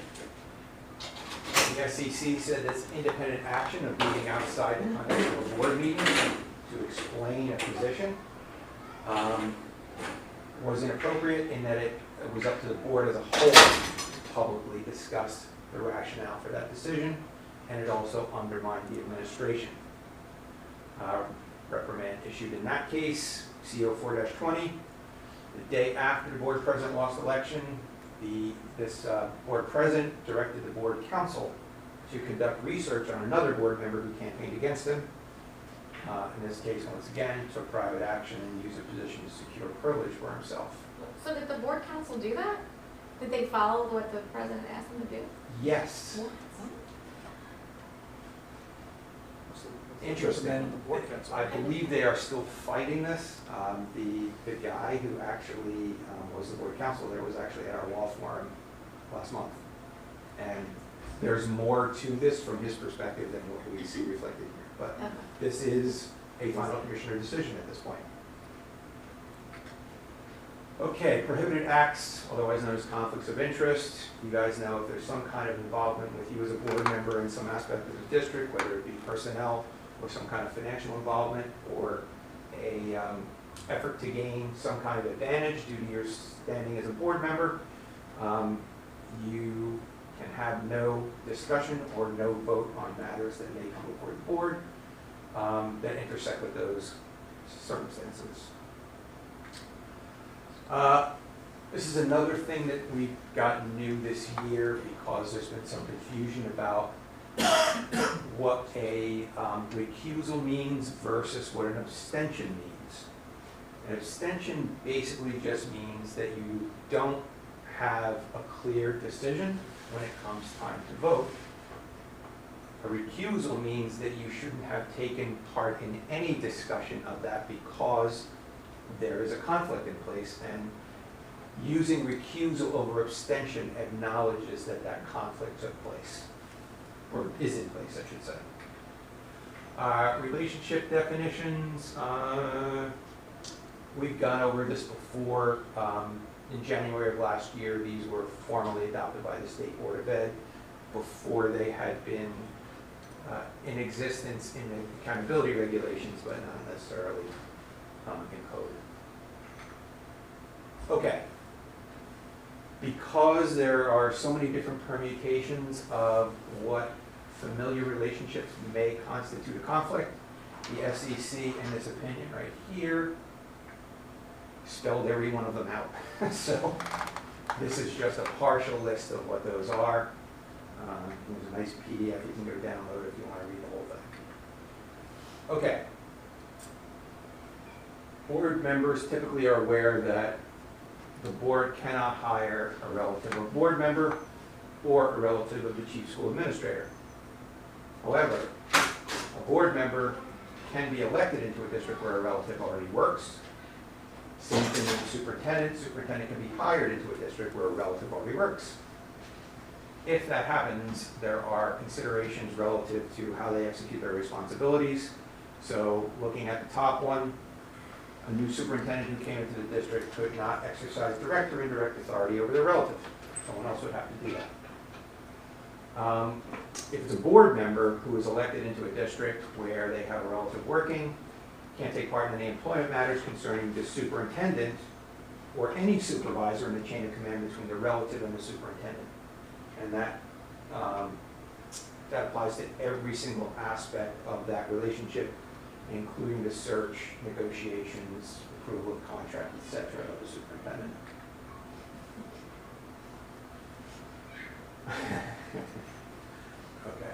All right, so collective bargaining, this is a chart that you guys have seen probably since about 2019.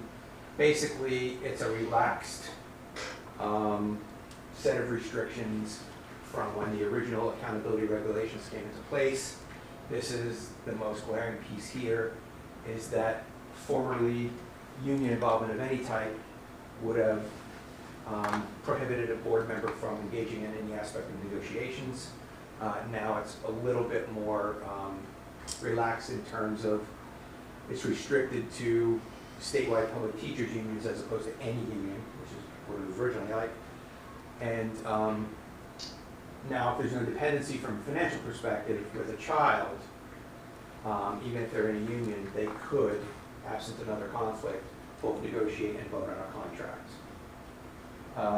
Typically, the other conflict would be heightened union involvement, meaning they were a negotiator, an officer, or a building rep in their own union.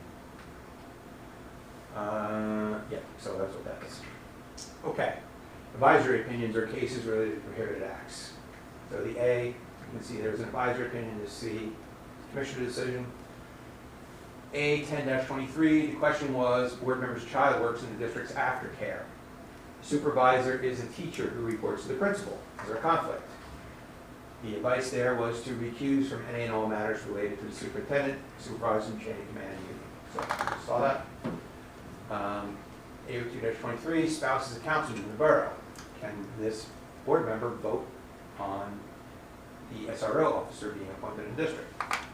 They said that an actual or perceived personal or financial involvement could violate public confidence, therefore had to recuse from any matters related to the borough. C80-22, once again, this is a commissioner decision. Board member's wife works in the district. The board member mistakenly voted to renew the superintendent's contract in a block of 48 items. Right? So big giant consent agenda, votes yes, superintendent's contract is in there. Kind of understandable, except for board member did abstain from a different item in that block. So, once again, potential for conflict, actual perceived, reprimand issued. A01-23, can a board member continue to work for a food service vendor as a lunch lady? Because of the details of this case where this lunch lady was actually in buildings up to 6 hours a day, the degree of involvement there suggested that this person would be subject to direction from the superintendent and or other administrators in the district. Therefore, the SEC recommended that person be reassigned to a different duty within that company. A08-23, town is entering into a contract with a firm to upgrade tennis courts shared with the school district on school grounds. Can the board member's firm be a subcontractor? Surprisingly, yes. But would only have the same rights as any other member of the public. They would expect them to look for someone else to physically perform the work. Could not direct staff, had to let the superintendent know when he or she would be in the district doing the work. C81-20, board member who is also the borough CFO voted to approve a shared service agreement with the borough for maintenance type activities. The SEC, or excuse me, the commissioner in that one said that that person has a direct, once again, or indirect financial involvement that could be expected to impair objectivity, a reprimand issued there. Okay. When a relative works in the district, what's a board member's limitations around their committee work, right? So, in this case, A05-23, once again, advisory opinion, board president, child is an instructional assistant in the district. Through this advisory, was told that they cannot choose any committee members to be on any committees involving the union or any matters related to the superintendent. Can't choose the chair or members and or serve as ex officio on any committee that remotely touches upon that family member's employment. So that's a wide swath, right? Next case, or next aspect of that case is board member B's spouse is a 10-month employee in the tech department. Once again, can't be involved in any and all matters, including serving on committees that remotely touch upon that relative's job. executive session, have a relative in the district. In Commissioner Decision 87-21, a member attended executive session discussion on candidates to fill vacant board seat. That board member's husband applied. In CO9-20, board president attended multiple discussions on a matter involving an immediate family member. Other board members were unaware of the identity. In both cases, council was consulted first. What the SEC did was the SEC recommended censures in both of these cases, saying that when a member with a conflict goes behind closed doors, it creates that justifiable impression that we've talked about in the past, that the public trust can be violated. Gave an unwarranted privilege or advantage not available to the public. We're mindful of the impact that board member could have on the executive session discussion. And they said that members are responsible ultimately for their own actions. They need to act prudently and cautiously in situations where they may have a conflict. That brought on this advice of counsel defense, right? As we said in here, both cases, the counsel was consulted. Advice of counsel defense is relatively new. I think it was about March of this year that there had a change in this. Basically, what happened in the past was that you found to have violated the code under advice of counsel, right? Counsel said it was okay for me to do this, but it turns out it was a violation. You were in no way covered by counsel's advice. You were still responsible for it all, right? What they did this year, I'm trying to remember the name of the lawyer who brought this, Mr. Rubin, I believe. What they said was that advice of counsel would now be a legitimate way to at least ameliorate some of the impact of the having been found guilty, right? So they defined that advice of counsel defense looks like this, that the approval or advice was received prior to the action being taken, right? So you actually actively sought it out. That the individual who offered the advice or approval relied upon possessed authority or responsibility. So you didn't just go to your cousin and ask him, right? You went to an attorney. That the individual seeking advice or approval made a full disclosure of all the pertinent facts and circumstances. So when you did go to this responsible professional, you laid it all out on the line. And lastly, that the individual complied with, so you actually did what they told you to do, right? If all those factors were present, the advice of counsel defense could be met and that you could escape a penalty, but you could also still be found to have violated, right? So we'll take a little bit of the sting out of it by not having a penalty assessed. Okay, volunteering. So basically you can volunteer in schools. You can also be an officer or a member of any outside organization that doesn't fall under the public schools umbrella. So band parents, athletic boosters, PTA, whatever you will. What you can't do is be enmeshed in the building due to your volunteer activities. So you can't be there on a regular basis. You can't be there so often that somebody would mistake you for an employee.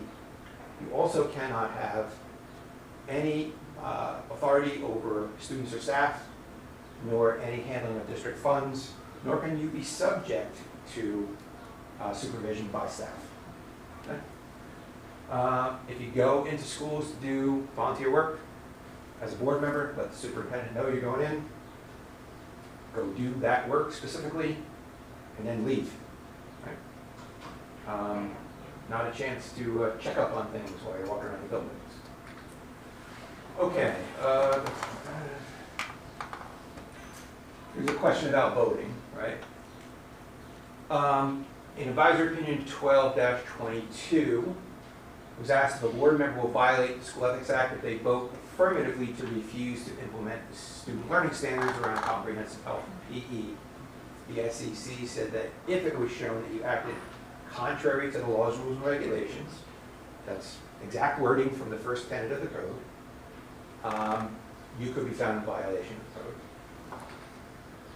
Social media, yeah. There's a lot going on here, as you all know. Just engaging in social media activity is not a problem. The problem comes in when you start to make statements that could be mistaken as official positions of the Board of Education, or even reflective of discussion of the Board of Education. It's not an official adopted position. So, again, it's not really the activity, it's what you say in the activity. It's the content that matters all the way through. Board members who communicate in public on things that may be construed as opinions on public policy, school board positions, etc., need to make this kind of a disclaimer statement. They actually go to the point of recommending that it be in bold and italics. And the statement is really basically that I'm communicating in my capacity as a private citizen. The statements are not representative of the board or its individual members, represent my own personal opinions. Couple questions about the disclaimer. If you use it, does it automatically protect you? No, it doesn't. But they want it there to clarify the capacity in which you're speaking. What would cause me to be in violation with a disclaimer? Once again, it's the content. You can make all the disclaimers you want in the world, but if you say, I'm not talking about A, and a reasonable person can consider that you are talking about A, you could be in violation. If I don't use it, does that mean I'm automatically in violation? No. Once again, content. Must I use the exact disclaimer? No, you don't have to, but you do need to hit all of the salient points in there.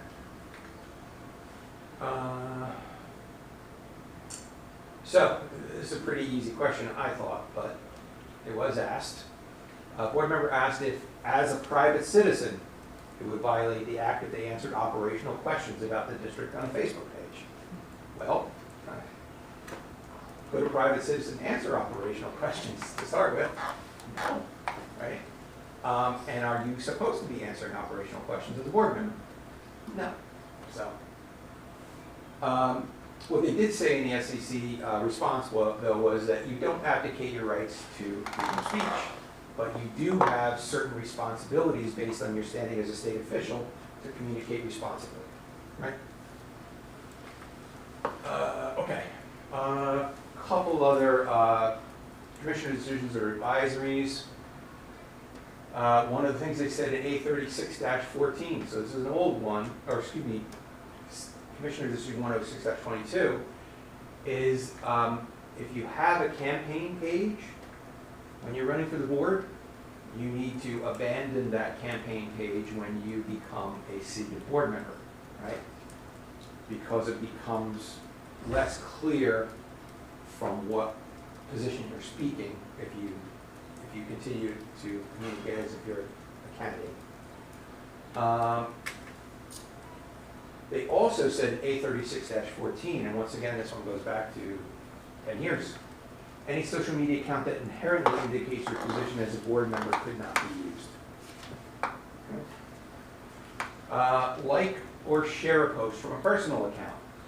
So they said in C123-22 that the mere liking or sharing of a social media post from a personal account wouldn't cause a reasonable member of the public to perceive you're speaking in your official capacity or pursuant to your official duties. That is contrary to some positions that some attorneys that I've listened to have taken. So, okay, use of divisive language. So, the SEC really can't monitor and or enforce tone or language, right? What they are doing in these two commissioner decisions is saying that that type of communication has no place in the educational setting, and they're also sort of throwing a little bit of a warning out there saying that the public is ultimately going to decide who represents the community and who can best serve their students, and your behavior should be one of the factors they're considering when they do that. And this is pretty much our standard closing. Check your list of conflicts, make sure nobody in the district is conflicted. Consult your board attorney, and school board notes has commissioner decisions, advisor opinions released. That's it. You can do the test for it, see if it's reprimand censure, I love that. All right, guys. Questions, comments, anything on ethics? Thank you. Thank you, Matt. Welcome. When it comes to scheduling training, I know you had referenced that earlier, you Yeah. wanted to address that today if we could. Obviously, the earlier you book, the better, but I would consider what are the things that are really gonna help you. And, you know, probably wanna think and talk a little bit more about the board self-evaluation before you kind of pick topics. And don't forget, I can get other resources within NJSBA to help you guys as well. Like, I had one of our board attorneys speak to a board 2 weeks ago about HIV, the board's role in HIV. So, yeah, if those are in the field, you can set those up. Okay. Okay, Thank you. guys. Thank you, Matt. Thank you, Matt. Thank you. Good to see everyone. You too.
committee of the whole, I seek a motion for approval of minutes for June 12th regular, June 12th closed, and July 2nd special. Tony, seconded by Stephanie, all in favor? Aye. Opposed? Okay, we already did our New Jersey School Board Association representative board retreats. Acting superintendent, assistant superintendent report, Lorna Doxta, are you gonna Yes, do I that? have a report. Okay, perfect. I have the June suspension report. Starting with Berkeley, it was one student for a code of conduct, 1 day of in-school suspension and 1 day of out-of-school suspension. Gibbs, there were none. For the middle school, there were 3 separate infractions of 3 separate students, all code of conduct. 1 received 1 day of out-of-school suspension, 1 received 1 day of in-school suspension, and 1 received 1 day of in-school suspension for a total of 3 days, 2 days of in-school and 1 day of out-of-school. And the high school had 1 student for the use of a vape for 1 day of in-school suspension. The HIB for June was included in your board packet and included in that. Did you all have a chance to review that?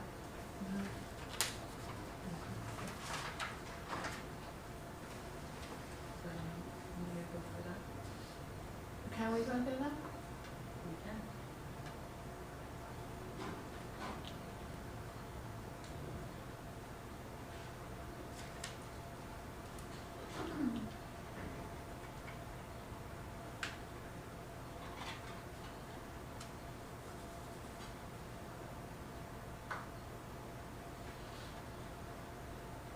So for David E. Owens, for the HIB June report, there were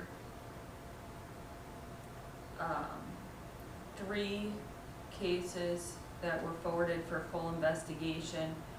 2 were unfounded and 1 was founded.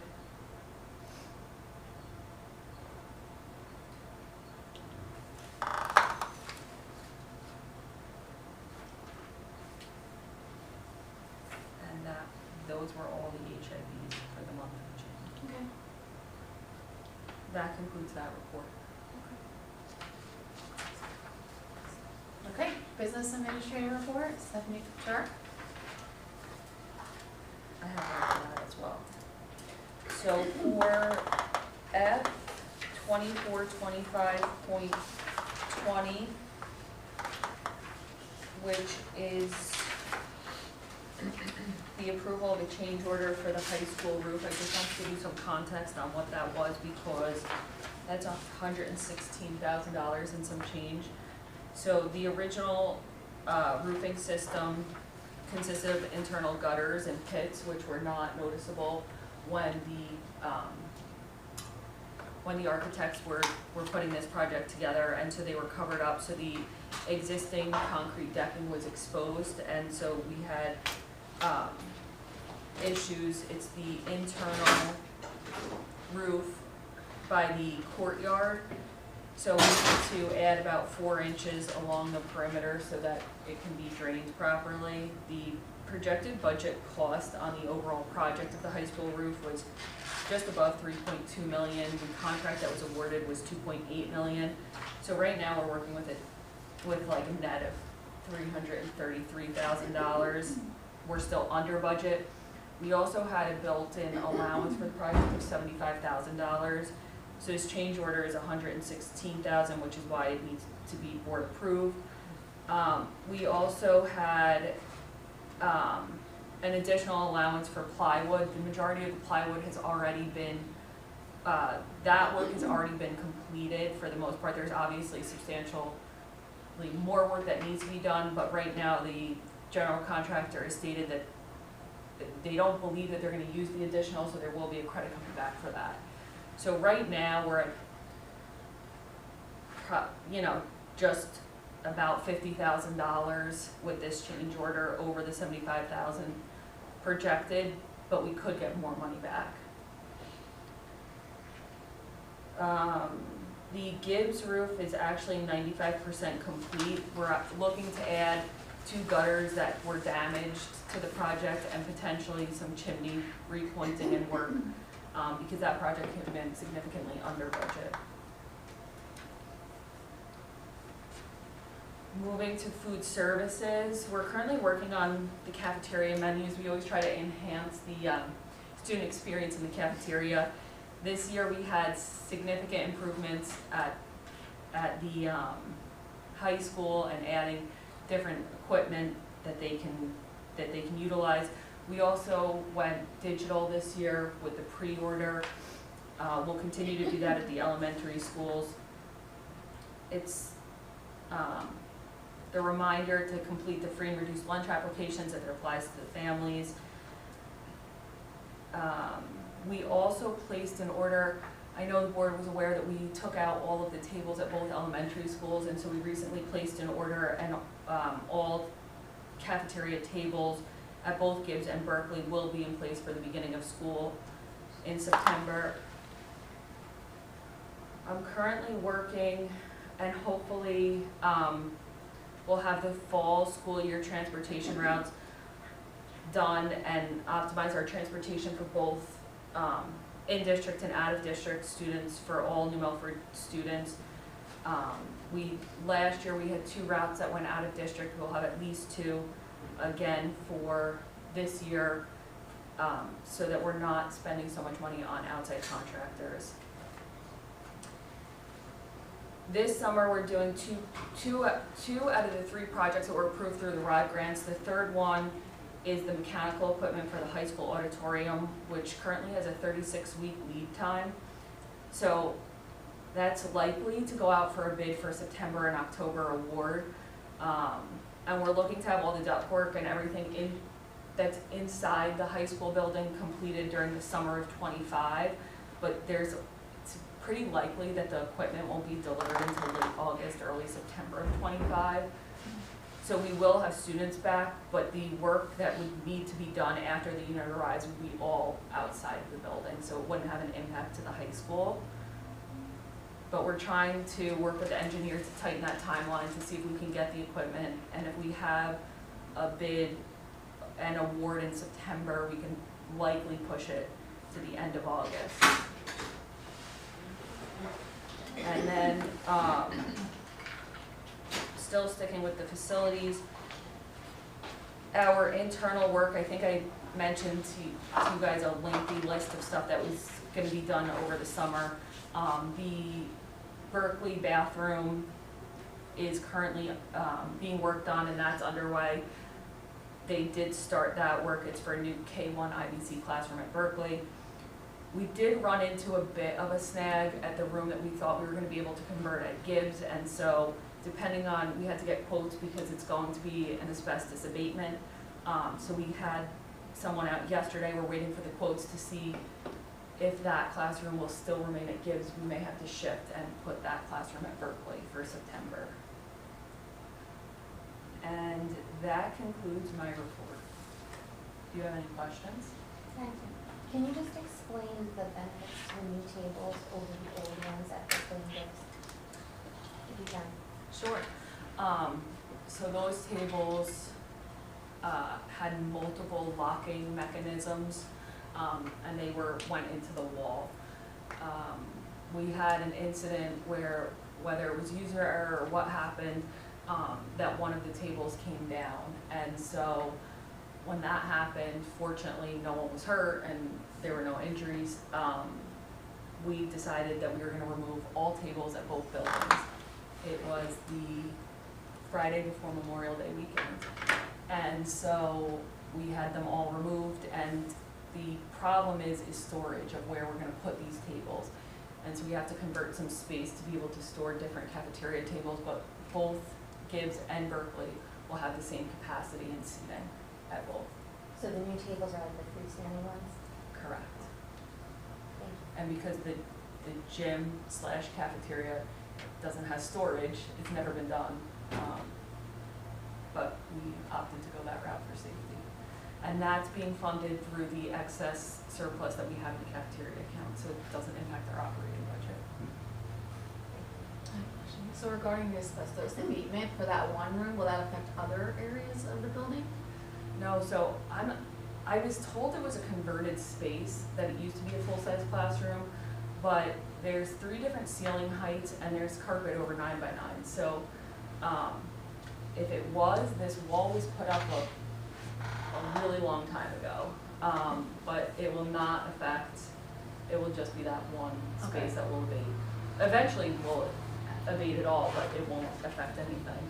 But depending on the cost, obviously we didn't budget for an asbestos statement, or to have this ceiling redone. So depending on that cost, we may just pivot and put it at Berkeley and then budget for it properly for the following summer. Is that your recommendation? Yes. Okay, thank you. Any liaison board committee reports? Okay, any correspondence? Yes. Wow.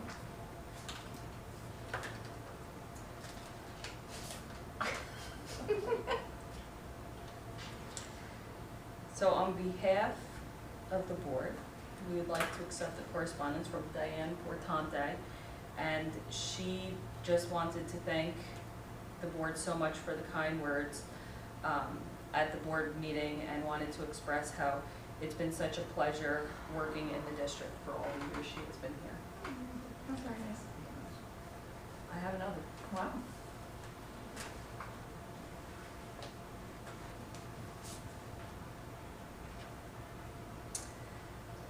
This one is from Colleen Tambusio, who wanted to express her thanks for the beautiful clock and thanking for her many years of New Milford High School, and it has been her honor to serve the students of this community, and it will always have a special place in her heart for New Milford. That's very sweet. Thank you. I have no other correspondence. Okay, seek a motion to open to the public for items on the agenda as outlined in Milford Board of Education bylaw 0167. Each statement made by a participant shall be limited to 3 minutes. Andrew, need a second. Nicole, all in favor? Aye. Opposed? Okay. I seek a motion to close to the public. Stephanie, seconded by Nicole, all in favor? Aye. Opposed? Okay, board action. I seek a motion for BA 24-25.1. Point 2, point 3, point 4, point 5, point 6, point 7, and point 8. I need a second. I have a question Oh. before, for the approval of the Board of District goals, how are we approving, ultimately, just, we don't have the district goals. Would you like to revise that and approve the 24-25 board goals? Yep. So, I just. No. So we're gonna table district goals Yes. for BA 24-25.4. Okay, seek a motion. I seek a second. Nicole, all in favor? Aye. Opposed? Okay, Educational Programs and Curriculum Committee, Stephanie Coffinger. I make a motion to seek approval for C 24-25.1, point 2, point 3, point 4, point 5, and point 6. Need a second. Tony Alro, all in favor? Aye. Opposed?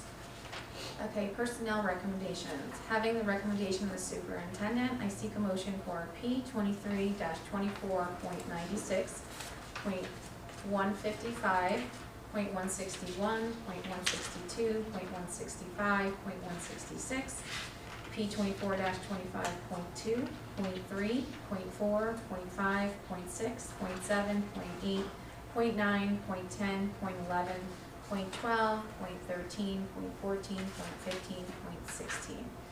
I need a second. Stephanie Coffinger, roll call. Mr. Albo, Yes. Ms. Coffinger, Yes. Mr. Lombardi, Yes. Vice President Dunn, Yes. President Gomez. Yes.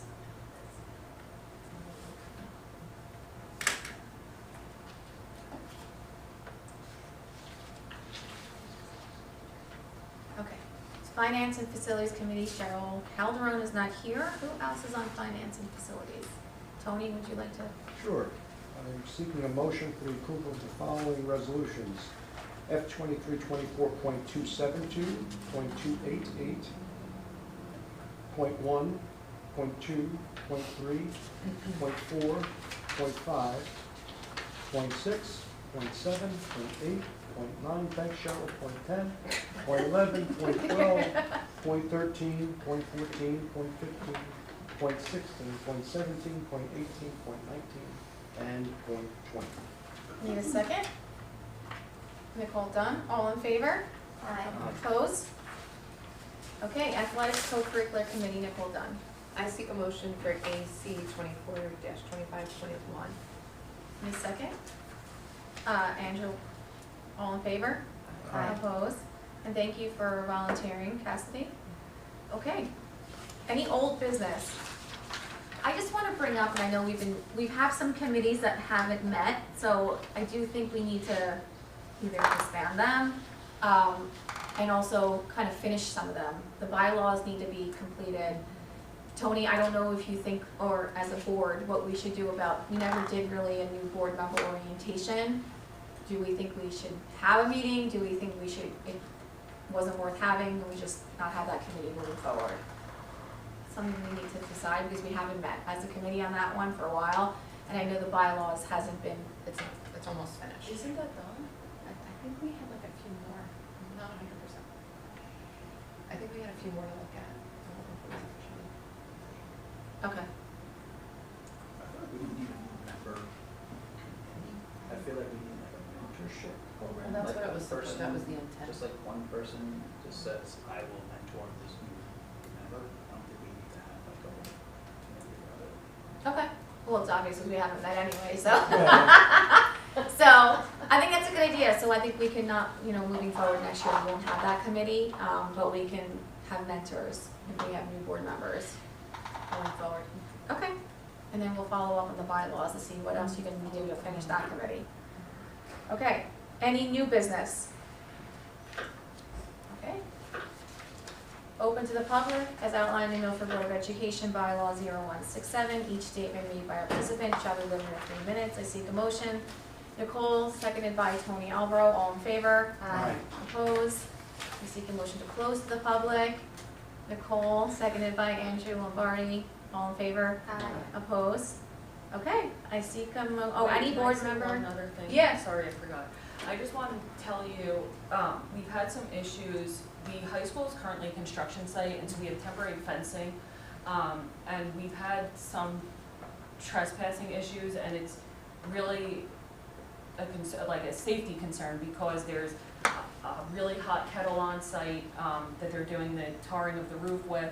There's obviously materials all over, and so we closed the cafeteria fields for a reason. We leave the gates open all the time, and we encourage public participation on all the facilities. However, during this time, just please be mindful that we have a lot of work, and it's a really big project that's being done. And so when people are climbing fences or breaking caution tape, it's there for a reason. It's for everyone's safety, and we just have materials that are all over the place. So I just wanted to put that out there, because we've had several issues where various staff members have come back because we've seen it, we've been called, and it really is, it just hampers progress too when we're not able to utilize it. We have to worry about people. So, thank you. Thank you. Any board member requests for additional information? Tony? I would just like, I know we appointed many people today. I'd be curious if someone could provide the board with information at some later point as to how many vacant positions we have currently. I don't think the Apple track on our website is updated. I imagine we filled some of them. I'd just be curious how many we still have yet to appoint. Okay. Anyone else? No? Okay, seek a motion to close. Nicole, seconded by Stephanie, all in favor? Aye. Opposed? We want to adjourn. We don't need to go close. Did I say it? Oh, okay, to adjourn. Still Nicole, still Stephanie. And our next meeting notice is August 28th. Thank you. Thank you.